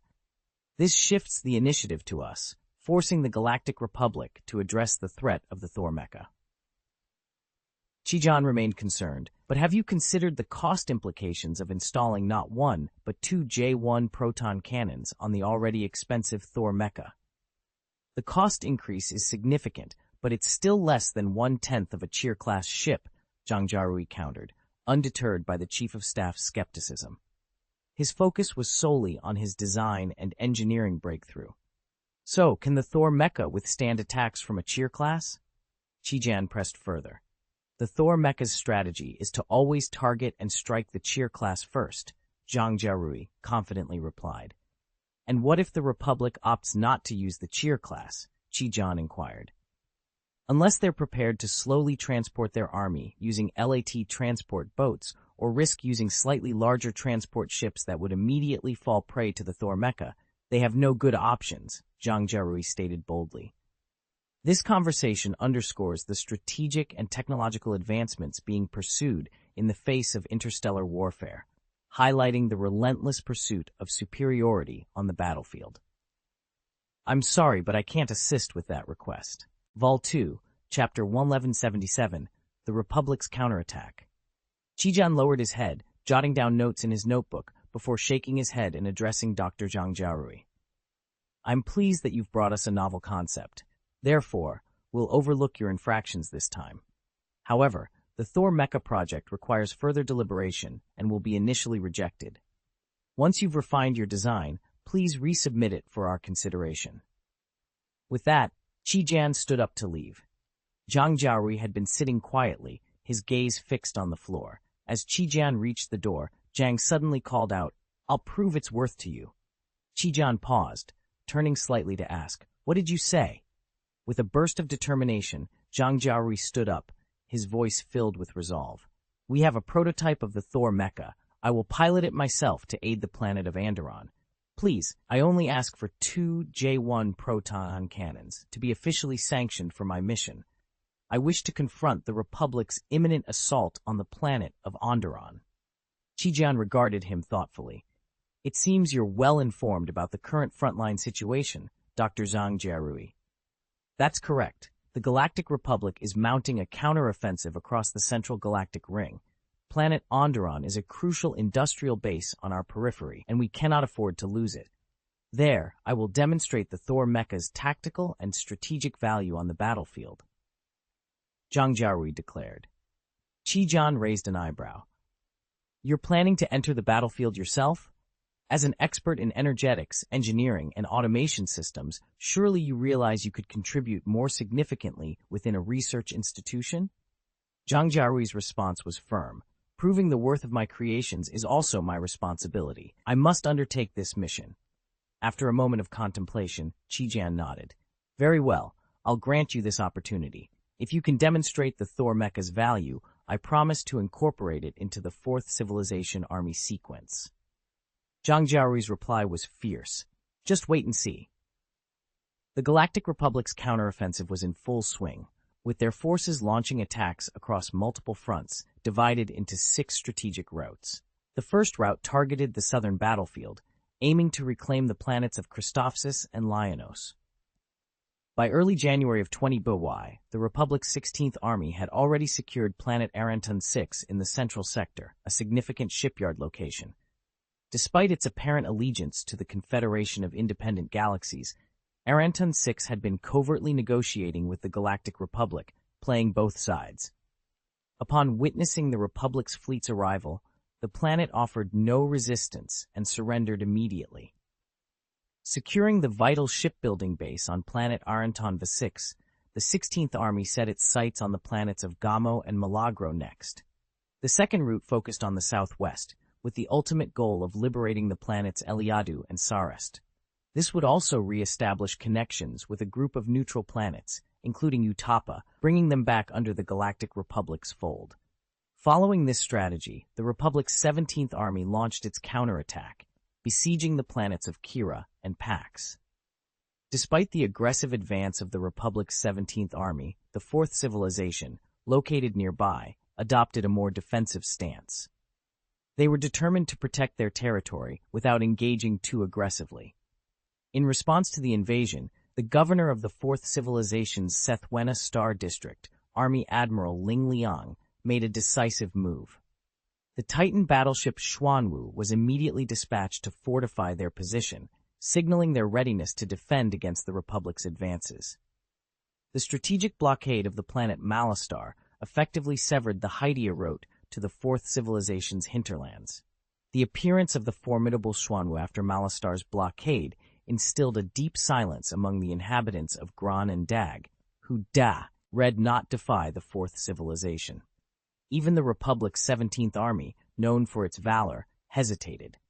After laying siege to the planets Kira and Parks, they refrained from advancing further. Instead, they redirected their efforts towards quelling separatist movements within the Middle Ring territories. In another strategic direction, the Republic's 20th Army aimed to seize the Dawn planet. However, their efforts were consistently thwarted by the defenses on the planet Yago Dur, home to the Jiwen people, preventing any significant progress. The Eastern Front sought to reclaim the planet Kashyyyk and capture Semirth, a key industrial stronghold of the Separatists.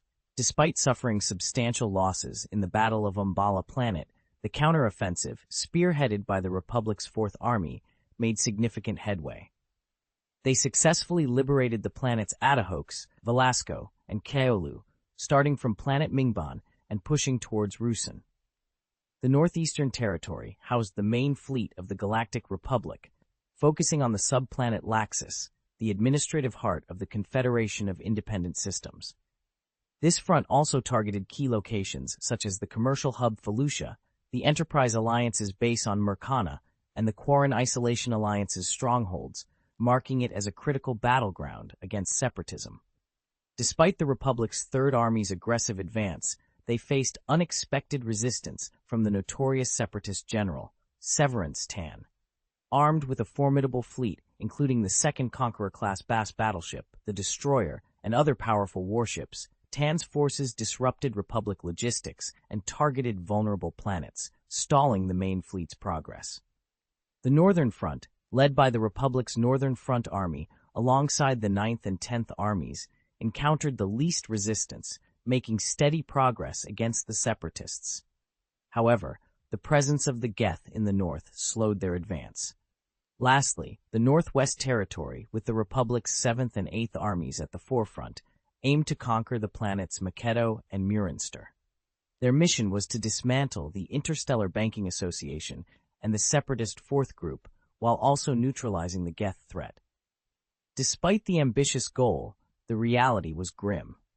The 7th and 8th Armies, struggling to maintain their own defenses, found the notion of a counterattack nearly impossible. Attachment 1 of the Easter egg chapter, The Direction of the Republic's Counterattack. Please remember this book's first domain name for the fastest updates on the Apex Novel Network mobile version. Vol 2, Chapter 1178, The Betrayal of Onderon Planet, Part 1.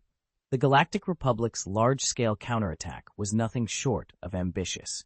Their strategy hinged on utilizing several major hyperspace routes to facilitate the movement of their vast fleets and transport ships. With these superior forces, they launched interspersed attacks on the territories controlled by the Confederation of Independent Systems. Faced with the Republic's relentless onslaught, the Confederation found itself in a precarious position. The main fleet had previously suffered significant losses in the Delong Galaxy, and the newly assembled fleet was not yet battle-ready. Their only recourse was to deploy extensive robotic defenses on each planet and hope that Severance Tan's mobile fleet could slow the Republic's advance. Onderon, a planet located in the middle ring of the Milky Way, boasted a relatively young civilization. Over 4,000 years ago, during the Mandalorian War, human colonists began to settle on Onderon, establishing their own regime. Despite joining the Galactic Republic, Onderon retained many of its traditions, evident in its monarchy, feudal architecture, and the attire of its citizens. With a population of less than 10 million, Onderon still managed to develop industries with high technological capabilities. Long before the outbreak of war, the Interstellar Banking Association had made significant investments on Onderon. After co-chairman Thornhill acquired the technology for the Behemoth-class battlecruiser from Tang Xiao, a production line was established on the planet. The choice of Onderon by the Interstellar Banking Association was strategic, given the planet's deep penetration by the association, its solid industrial foundation, and its relative obscurity. Onderon, with a diameter exceeding 15,000 kilometers, had 4 satellites, the largest of which was Dihun. This satellite, being in close proximity to Onderon, had a stable atmospheric environment suitable for transformation. The Dihun satellite became the site for the research center and production line of the Behemoth-class battlecruisers. Engineers and construction robots from the Interstellar Banking Association and Tyron Heavy Industries transformed it into a colossal shipbuilding industrial base. The production of these Behemoth-class battlecruisers not only spurred further development and prosperity on Onderon, but also tied the planet's economic system more closely to the Interstellar Banking Association and the Fourth Civilization, eroding its independence. Despite these developments, Ramses Dundup, the king of Onderon, strove to maintain a degree of autonomy. He urged the planet's major consortiums and companies to distance themselves from the Interstellar Banking Association and Tyron Heavy Industries. However, the allure of profits from the production of large warships meant that the king's directives were largely ignored. The situation on Onderon took a dramatic turn shortly before the war's outbreak. Under the covert directive of Count Dooku, the ambitious Sanjay Rosh executed a coup, imprisoning King Ramses Dendup and declaring himself regent. With his brutal yet effective political acumen and backed by the support of the Interstellar Banking Association and Count Dooku, Sanjay Rosh swiftly consolidated control over the planet. He appointed Meena Bantry, a staunch admirer of Count Dooku and a formidable political figure, as the planet's representative to the subplanet of Laxus, setting the stage for the next phase of his rule. General Akhenaten Tan, a steadfast loyalist to the ruler, continued to command the military forces of the planet Andron. Under Sanjay Rush's governance, Andron increasingly treaded the path of war. In return for the support from the Confederation of Independent Systems, Sanjay Rush seemed to follow their directives to the letter, even at the cost of betraying his own people. The majority of Andron's inhabitants found employment with the Interstellar Banking Association and Tyron Heavy Industries, laboring tirelessly to construe more Behemoth-class battlecruisers. From the viewpoint of the Interstellar Banking Association and Tyron Heavy Industries, this arrangement presented no issues. Gross Shelbia, director of the Fourth Group and a representative of Tyron Heavy Industries, visited Onderon, emphasizing that for the planet, safety and stability were paramount. He insisted that it was crucial to protect this vital warship production base from any disruptions, especially during wartime. Consequently, the daily lives of Onderon's citizens became subject to stringent control. B-1 battle droids patrolled the streets constantly, conducting random identity checks on pedestrians multiple times a day. Those found with discrepancies were immediately detained and subjected to interrogation. The use of civilian airships and hover vehicles was banned, forcing residents to rely on ground transportation. In the planet's major cities, all main thoroughfares were sealed off with laser fences, and pedestrians had to undergo scans to pass through. The droid guards even scrutinized the belongings of passers-by, scanning and cataloging items for comparison upon their return. Any discrepancy required a satisfactory explanation, or the individual faced imprisonment. Residents' lives were reduced to a monotonous cycle of work and home, with little time for personal activities. Despite the increased compensation and salaries provided by the Interstellar Banking Association and Tyron Heavy Industries, as mandated by Gross Shelbia, the lack of opportunities to spend money on food or entertainment rendered the extra income virtually meaningless. This oppressive regime sparked the formation of a resistance movement on Onderon, with rebels targeting droid patrols and even sabotaging factories, challenging Sanjay Rush's rule. In response, Sanjay Rush sought assistance from Count Dooku and the Confederation of Independent Systems to quell the unrest. Zhang Jiarui, a senior engineer at Tyron Heavy Industries, was well informed about the situation on Onderon, given the planet's significance to the company's operations. His knowledge stemmed from his position within the industry. In the capital of Andron, Easy's city, stood the Unifar Temple in Yoren Square, a colossal structure towering hundreds of meters high. Its imposing presence, starkly contrasting with the surrounding feudal-style architecture of Izi's city, symbolized the royal family's majesty. The Unifar Temple also served as the king's palace and the administrative center of the planet. Here, Regent Sanji Rush occupied the king's throne, ruling from the heart of the Unifar Temple. A middle-aged man in his 40s, with a sinister appearance, was now overtaken by anxiety and apprehension. During yesterday's communication, Count Dooku had expressed significant dissatisfaction with his plea for assistance. He pointed out that planet Onderon, being a crucial source of behemoth-class battlecruisers, was vital for the next phase of fleet transformation and construction within the Confederation of Independent Systems. The fact that he was requesting reinforcements due to his inability to stabilize the situation on the planet raised doubts about his capability to govern. "Your Majesty, the support from Count Dooku has arrived," the minister reported, his head bowed. "Reinforcements? Who are they?" Sanji Rush inquired, his brow furrowed. The individual didn't provide many details, only mentioning that he is General Kalani, the minister responded. "General Kalani? I've never heard of this man within the Confederation of Independent Systems," Sanji Rush remarked, puzzled. No sooner had he voiced his confusion than a loud bang resounded through the room. The door to the throne room was forcefully flung open. Leading the entrance were two IG-100 guard droids, each wielding high-voltage electric rods, positioned to the left and right. They were followed by a squadron of B-2 super battle droids. Amidst this formidable assembly of robotic guards was a figure that stood out. Not a man, but a robot. General Kalani had arrived. Attachment 1 of the Easter egg chapter, The Arrival of General Kalani. Please note the original domain name of this book for the fastest updates on the Apex Novel Network mobile version. This chapter does not exist, sadly. Let's proceed to the next chapter. Vol 2, Chapter 1180, What is Thor? "Great, look what we found," exclaimed several rebel fighters, their spirits lifted by their recent discovery. "Let's move first. It may not be safe here.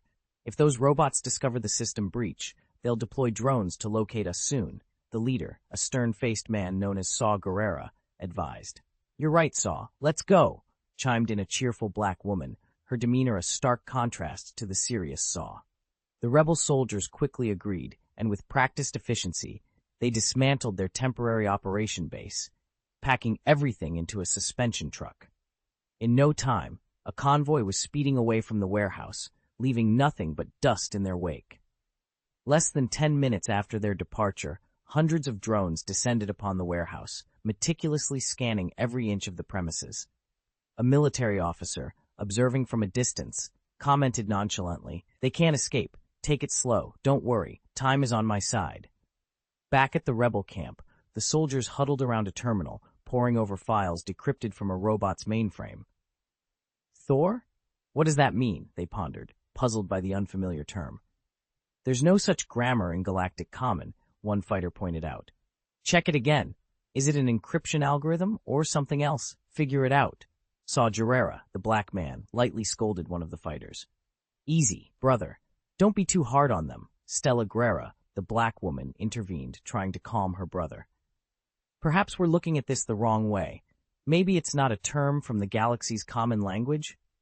Taking a deep breath, Saw conceded, "We're under constant threat from robots. We can't afford to waste a second on confusion." "Right, big brother Saw. I got distracted. I'll crack this as soon as possible," the technician at the computer assured. "It might not be as complicated as we think. This information came directly from the enemy's mainframe," Stella suggested optimistically. The technician's demeanor softened. "Thanks, Miss Stella. I'll get right on it."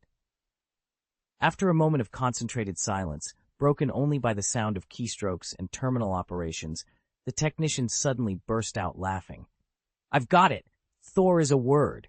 After comparing it with over 13,000 languages across the Milky Way, it turns out to be a term from the Dawn planet. It's a proper noun, meaning Thor. Planet of Dawn. This must be connected to the Separatists." A figure cloaked in a coarse robe, barely concealing her identity, spoke from the corner. Those familiar with her could immediately recognize her as the Jedi apprentice, Ahsoka Tano. The Separatists have dispatched an additional robot army to the planet Onderon. In 7 days, something codenamed Thor will arrive there. Ahsoka revealed. "Whatever it is, we'll just blow it up," Saw declared, ever the fighter. We've been very active recently. Such high-profile actions might backfire, cautioned another cloaked figure beside Ahsoka, his face completely obscured, indicating his advanced mastery of the Force, far surpassing Ahsoka's. No, Onderon is not just for robots. Every civilian on our planet should realize that, Saw passionately argued. We need to approach this step by step. For the ordinary residents, rebelling against a robot army isn't just about freedom. It's about taking responsibility, Stella reasoned, emphasizing the importance of their fight for freedom and the responsibilities that come with it. Brother Sogrera, Anakin Skywalker, clad in his burlap Jedi robes, shook his head in disagreement. If that's your belief, then it seems our recent training has fallen short, Brother Sogrera. Our battle is against the droids, not the lives of innocent civilians. They may not have freedom, but at least they have their lives. Freedom above all else, Sogrera retorted. For the ordinary citizens, that's not always the case, Anakin countered with a hint of bitterness. Our actions must demonstrate to all citizens the brighter future that awaits them. Only then can we truly succeed. To me, eliminating all the droids is all that matters. Everything else is secondary, Sogrera responded coldly. We need to uncover the truth about this Thor. If it can be destroyed, it will undoubtedly boost the morale of our planet's civilians, encouraging them to rise against the tyranny of the droids, Stella Grera, known as the Black Sister, added. If Thor turns out to be a formidable weapon of war, destroying it will prove our invincibility to everyone, Sogrera declared, slamming his fist on the table. Such a mindset won't lead us to victory, Brother Thor Grera, Anakin Skywalker advised. Remember the lessons from our months of training. And remember, droids, being part of the Legion, lack any form of emotion. Their sole aim is victory, and they will resort to any extreme to achieve it.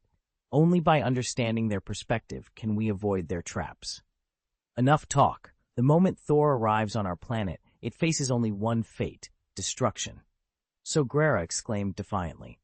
Anakin Skywalker sighed. I respect your decision, Brother Thor Grera. Perhaps this Thor harbors secrets that could turn the tide of war in our favor.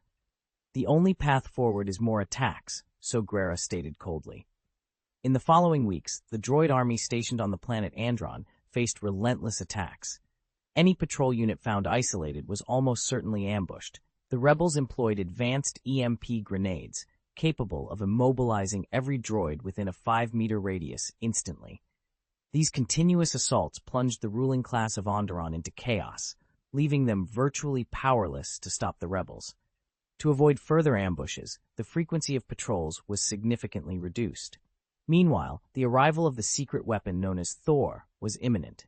The rebels had marked this weapon as their prime target, making extensive preparations for its arrival. Should Thor reach Andron, the rebels would face encirclement and annihilation by the separatist droids, potentially leading to the loss of the entire eastern Central Star region. In late January of 20 BY, a large transport ship approached the planet Onderon. Aboard was Dr. Zhang Jiarui with his prototype Thor mecha, preparing to land in Aziz, the capital city of Onderon. Vol. 2, Chapter 1181, Son of a Member of Parliament, Part 1. A violent explosion erupted at a factory on the outskirts of Aziz, the capital city of the planet Onderon. The force of the blast caused the factory workshop to collapse and even overturned a hovercar nearby, which a worker had been about to use to leave for the day. A team of B-1 combat robots, which had been patrolling the area, immediately rushed towards the site of the explosion. However, they were only halfway there when several EMP grenades were hurled their way. The resulting electromagnetic pulse instantly fried the robots' electronic components, rendering them immobile as they collapsed to the ground. Despite this setback, more robots arrived in waves. The rebels, who had been lying in wait, took advantage of the terrain to open fire on the approaching robots. A fierce gunfight ensued, with the sounds of gunfire and the sight of flames engulfing a corner of the factory. Among the rebels, the siblings Sogrera and Stella Grera stood out for their bravery and skill. Sogrera, strong and fearless, led the charge, single-handedly taking down more than 10 robots. Stella Grera, armed with her trusted blaster sniper rifle, provided cover from the rear. Their situation took a turn when a squad of B-2 super combat robots joined the fray. The rebels' explosive rifles proved ineffective against the thick armor of these new adversaries. Caught off guard, one rebel soldier was shot in the chest and fell to the ground. "B2s are here! Stop fighting and retreat!" So Grera shouted, firing his weapon as he ran. Stella Grera managed to take down a B2 with a precise shot to a sensor on its chest. However, through her scope, she noticed several individuals, dressed as workers, struggling on the ground near the hovercar, affected by the initial explosion. "Stella!" So Grera called out, pulling his sister's attention. "We've caused civilian casualties." "They were working for the robots. Forget them. We need to move," So Grera insisted, showing no concern for the civilians. Stella's expression darkened with the weight of their actions, but she knew they had to prioritize their escape. She fired her sniper rifle again, taking down 2 more B2 super combat robots, which helped delay the robots' advance. Together with the other rebels, they quickly evacuated the area.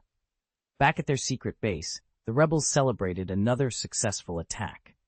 The atmosphere was jubilant as one rebel exclaimed, "Seeing the faces of those robots' masters when they find out about the factory will be priceless." The group gathered around a holographic projection of the planet, updating each other on their latest achievements. Our team in Malkan City took out an MTT personnel carrier full of robots. In Shatong Town, we destroyed a warehouse. And in Firma City, our ambush resulted in the elimination of 5 patrol units. Plus, we've taken out this factory, which was crucial for producing power lines for monster-class battlecruisers. Today, we've lost 2 of our own and unfortunately caused civilian casualties, Stella Grera remarked, her tone somber. "We honor every comrade who has fallen for freedom," So Grera responded. "As for the civilians, such losses are sometimes unavoidable in war." Stella expressed her concern. "If we continue this way, we risk alienating the very people we aim to protect. They're already starting to fear us. As long as we keep winning, the people will eventually understand our cause," So Grera argued, trying to reassure her. Stella shook her head, unconvinced. "I hope so." In a corner of the room, Anakin Skywalker, his face obscured by a cape, listened in. "I'm glad they're considering the impact on civilians," he mused. "It shows our training has been effective." Ahsoka Tano, standing beside him, added, "I'm just worried about So Grera. He seems a bit too reckless." Anakin Skywalker spoke with conviction. "Sometimes we desperately need individuals like these siblings. Their talent and enthusiasm have a way of inspiring those around them. As continue to evolve, they'll emerge as leaders. When that day arrives, we'll have fulfilled our mission." He then shifted the topic to the current strategic situation. "Our fleet's flanks are currently under threat. If the situation on Onderon can be resolved by the people here, it would be the ideal outcome." Ahsoka Tano, gazing thoughtfully at the sky, expressed her concerns. "I'm puzzled as to why Master Windu has personally led the fleet to encircle Severance Tan's forces. Severance Tan is a cunning separatist general. Defeating her won't be easy. However, I'm confident that victory will ultimately be ours," Anakin declared with unwavering certainty. Meanwhile, the atmosphere among the rebels was charged with excitement, particularly around the siblings So Grera and Stella Grera. So Grera, buoyed by the spirit of victory, passionately proclaimed, "Our triumphs will eventually lead us to the stars." Pointing towards a luminous moon in the night sky, he continued, "The Duxon satellite, that battleship factory, is the source of all exploitation and oppression. Destroying the Duxon satellite will secure our final victory. Long live freedom." The crowd erupted in cheers, echoing, "Long live freedom." At that moment, a young man, around 17 or 18 years old, approached So Grera and Stella Grera with urgency. "I have news from Thor," he announced. So Grera, intrigued, pressed for details. "What news, Luke? And what exactly is Thor?" "It's the latest weapon developed by Tyron Heavy Industries. It's scheduled for testing on Onderon before entering mass production at the factory on our planet," Lux explained. "I managed to get some images from my mother, though they're quite blurry. All I could make out was its immense size." Stella Grera expressed concern. "Lux, you must tread carefully, especially given your current identity. If it's exposed, it could endanger your mother." Lux stood tall, his voice firm. "I'm not afraid. Miss Stella, it's all in the name of freedom. We must liberate Onderon from the clutches of the droids. It's time for Onderon to govern itself." Sogrera, impressed by Lux's determination, patted him on the shoulder. We need more rebels like you. You're our only link to Thor intelligence, making you our beacon of hope. After all, your mother is Mina Bontri, the representative of Onderon. Lux sighed, a hint of regret in his voice. Sometimes I wish my mother wasn't a congresswoman. She's inadvertently supporting the separatists and the war, aligning herself with the droids. So, you have the opportunity to correct your mother's mistakes, Lux. Let's unite in the fight for freedom, starting with Thor, Sogrera encouraged. Vol 2, Chapter 182, Senator's Son, Part 2. Saw Gerrera's words stirred something in Luke's heart, prompting him to declare with determination, "Don't worry, I will definitely prove myself. I'll start by destroying this Thor. I'll be right back with more information." With that, he turned and dashed out. Saw Gerrera watched him leave with a smile, then turned his attention to the intelligence document Luke had left on the table. He frowned upon seeing the menacing weapon depicted in the photograph. "How could you say that to Luke? Don't you realize the risk he's taking?" Stella approached, her tone laced with concern. "We're all taking risks here, risks that could lead to death," Saw Gerrera replied, his voice cold. "But you're asking a child to betray his own mother," Stella protested. "His mother is a separatist senator and one of those who have enslaved us. She deserves no pity," Saw Gerrera retorted. "I've heard that Mina Bontri is also a progressive senator, advocating for peace on our planet. We might be losing a valuable ally," Stella argued. "And what do you think?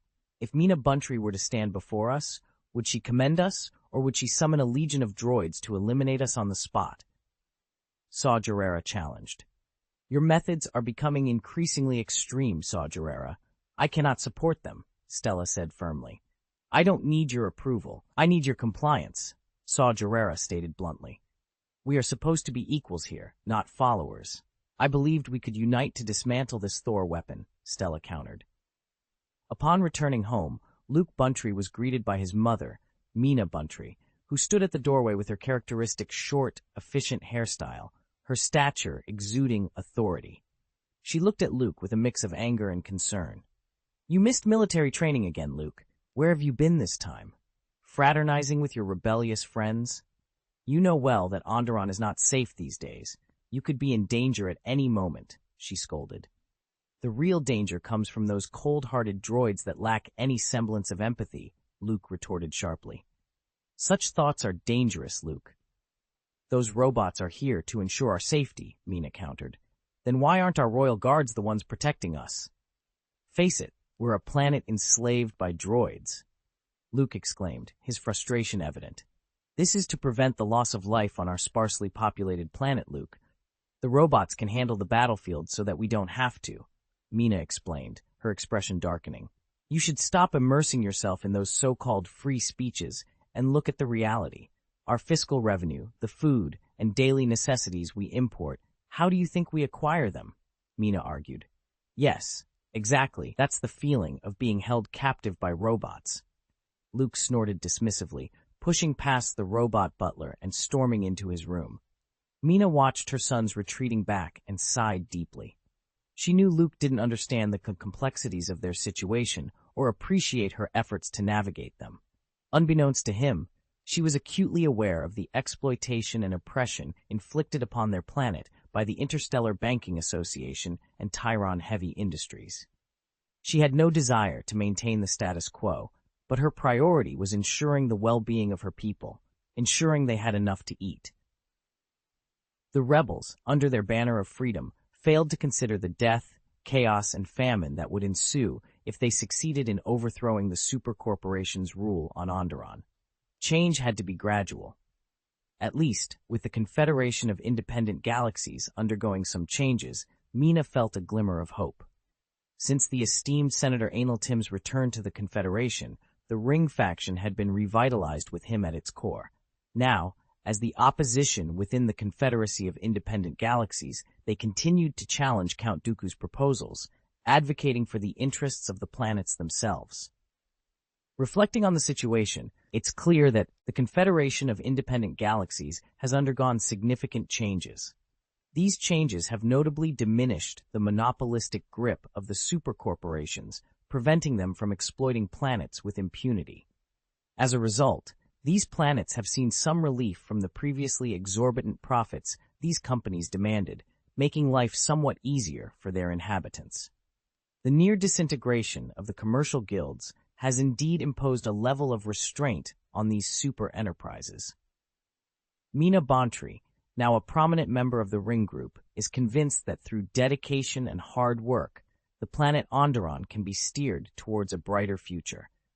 Her recent accomplishment of reducing the production cost of the Behemoth-class battlecruiser to 85 million credits is a testament to her commitment. This cost reduction has enabled her to advocate for improved working conditions and benefits for workers in related sectors. However, upon returning home for a rare break, she discovered that her son was the least understanding of her efforts. After the household had settled for the night, Luke Bontry quietly awoke, activated his personal terminal, and launched a mysterious program. Shortly, the program confirmed a successful connection, granting him access to the personal computer data of his mother, Mina Bontry, a key figure on the planet Onderon. This advanced hacking tool, provided by a computer expert from the Rebel Army who claimed to have acquired it from the Jedi Knights, was discreetly installed by Luke in his mother's computer terminal. His aim was to gather crucial information about planet Onderon, which had recently aided the rebels in their successful operations. Luke was convinced that his efforts would eventually liberate the people of Onderon from the tyranny of robots. During his search through his mother's database, Luke stumbled upon a message signed by someone named Kalani. Unsure of who this might be, possibly a colleague of his mother's in the government, the message caught his attention. It requested Mina Bontry to oversee a weapons test at a nearby valley test site in 3 days, detailing the procedure and route for the test. Mina's response to Kalani indicated her confusion, as weapon testing was not within her purview. Kalani apologized, explaining his recent arrival and unfamiliarity with Onderon's administrative system. However, Luke's focus was solely on the initial message, his heart racing with anticipation. "This is it! This must be Thor," he thought, convinced he had found a lead on something significant. As the narrative unfolds, readers are reminded to bookmark the page for easy access to future updates, promising a continuation filled with intrigue. Additionally, the availability of a mobile version ensures that the story can be followed anytime, anywhere, inviting readers to immerse themselves in the unfolding drama. Vol. 2, Chapter 1183, Firm Gamble. Lux Bontry was determined. "This must be about Thor," he muttered to himself as he rapidly sifted through the data on his mother, Mina Bontry's computer. Mina, being the representative of planet Onderon, had a vast array of information spanning various topics stored in her terminal. Despite the overwhelming amount of data, Lux was not deterred. His time with the Resistance Army, albeit brief, had been fruitful. He had learned a great deal from several computer experts within the Resistance, and even received guidance from the Jedi Knight, Anakin Skywalker. Lux's perception of Jedi Knights had significantly changed due to his interactions with them. Growing up, the Confederation of Independent Systems had painted the Jedi as ruthless and power-hungry, allies of the Galactic Republic's oppressive classes. However, meeting Ahsoka Tano and Anakin Skywalker had altered Lux's view. He admired Anakin's prowess, not just as a Jedi Knight, but also as a skilled mechanic and computer expert. Lux, who had once thought of Jedi Knights as mere mystics wielding lightsabers, now saw them in a new light. Utilizing the knowledge he had acquired, Lux began to organize and analyze the data on his mother's computer. His efforts soon paid off when he stumbled upon a curious piece of information. A week prior, planet Onderon had attempted to acquire 2 J-1 proton cannons from the Techno-Union for weapons testing. The proposal was mockingly rejected by Walter Tamber, the Techno-Union's chief foreman. Eventually, Onderon had to purchase the cannons at a significantly higher price, a decision that infuriated Mina Bontry. She was frustrated by the businessmen's greed and their disregard for the greater good. Lux also discovered Mina's notes expressing her confusion over Onderon's need for the J-1 proton cannons. Further digging revealed that Tyron Heavy Industries had recently sent a team of engineers to Onderon on a mysterious mission. Typically, such personnel would head directly to the Duxon satellite, where the Behemoth-class battlecruisers were docked. However, This team remained in the city of Aziz. Lux also uncovered information about driver training programs, the import of Hellfire long-range surface-to-air missiles, and the assembly of particle accelerators. By dawn, Lux had compiled a comprehensive overview of the situation and nodded in satisfaction with his findings. The next day, Lux was eager to connect with the rebels but found himself under the watchful eye of his mother, Mina.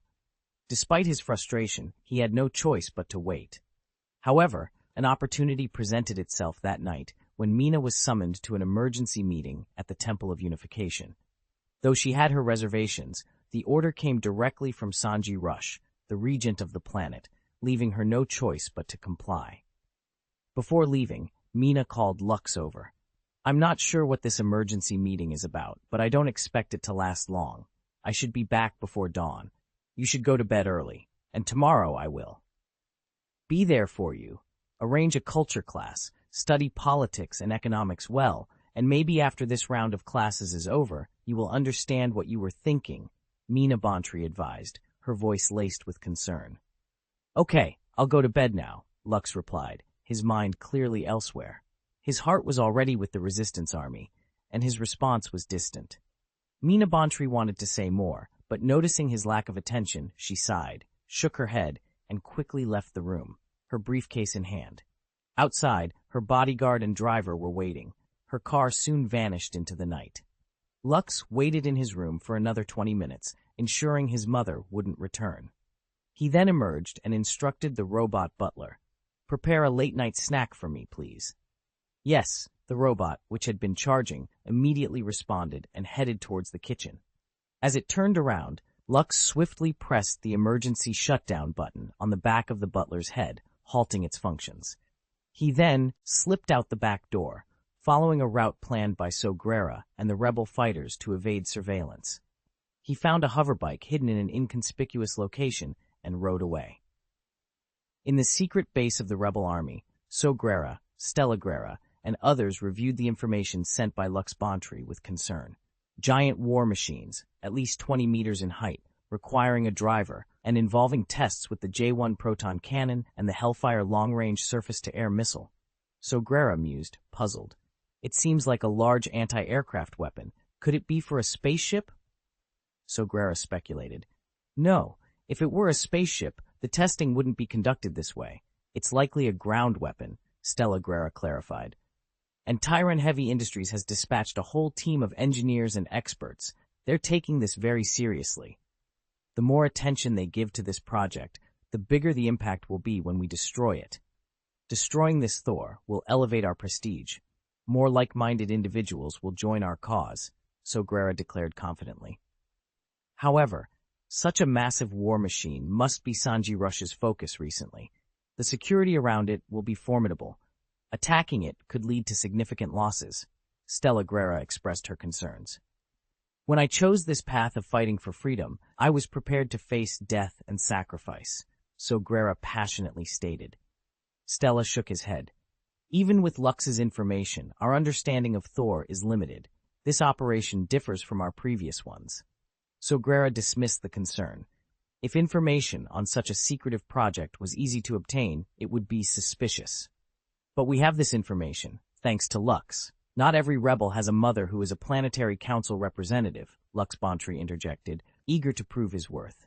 "This is a once-in-a-lifetime opportunity," Sogrera exclaimed. "If fear holds us back, we'll never achieve our goals. On Onderon, we can accomplish anything. We are the true masters of this planet." "You're blinded by this gamble," Stella countered angrily. Sogrera retorted, "If we constantly worry about potential civilian casualties or the enemy's strength, when will we ever advance our cause?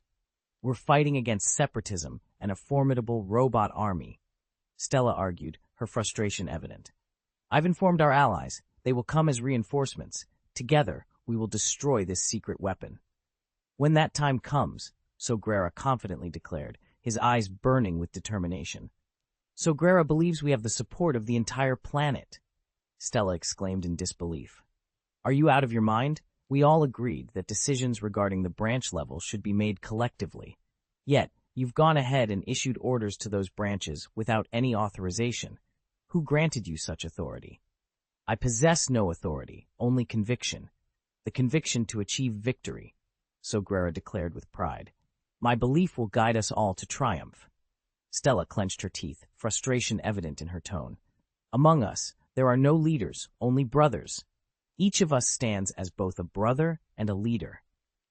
I will secure victory, Sogrera stated simply, his resolve unwavering. Meanwhile, Anakin Skywalker and Ahsoka Tano, serving as advisors and instructors, observed the heated exchange between the siblings. They chose not to intervene, adhering to the Jedi principle of minimizing their presence during the uprising on planet Andron. This approach aimed to foster a sense of self-reliance among the planet's inhabitants, encouraging them to resist and opt for rejoining the Republic on their own. The Galactic Republic's forces had encountered setbacks across several planets, prompting a strategic shift towards inciting internal uprisings in regions with strong anti-separatist sentiments, like Onderon. This tactic spared the Republic the need to deploy its troops directly, avoiding the risks associated with military invasions and the task of reclaiming planets through force. However, this method was not without its drawbacks, including the limited number of planets with suitable public opinion and the time-consuming nature of fostering uprisings. For planet Onderon, the Galactic Republic harbored hopes that the internal revolt could secure the Behemoth-class battlecruiser production lines.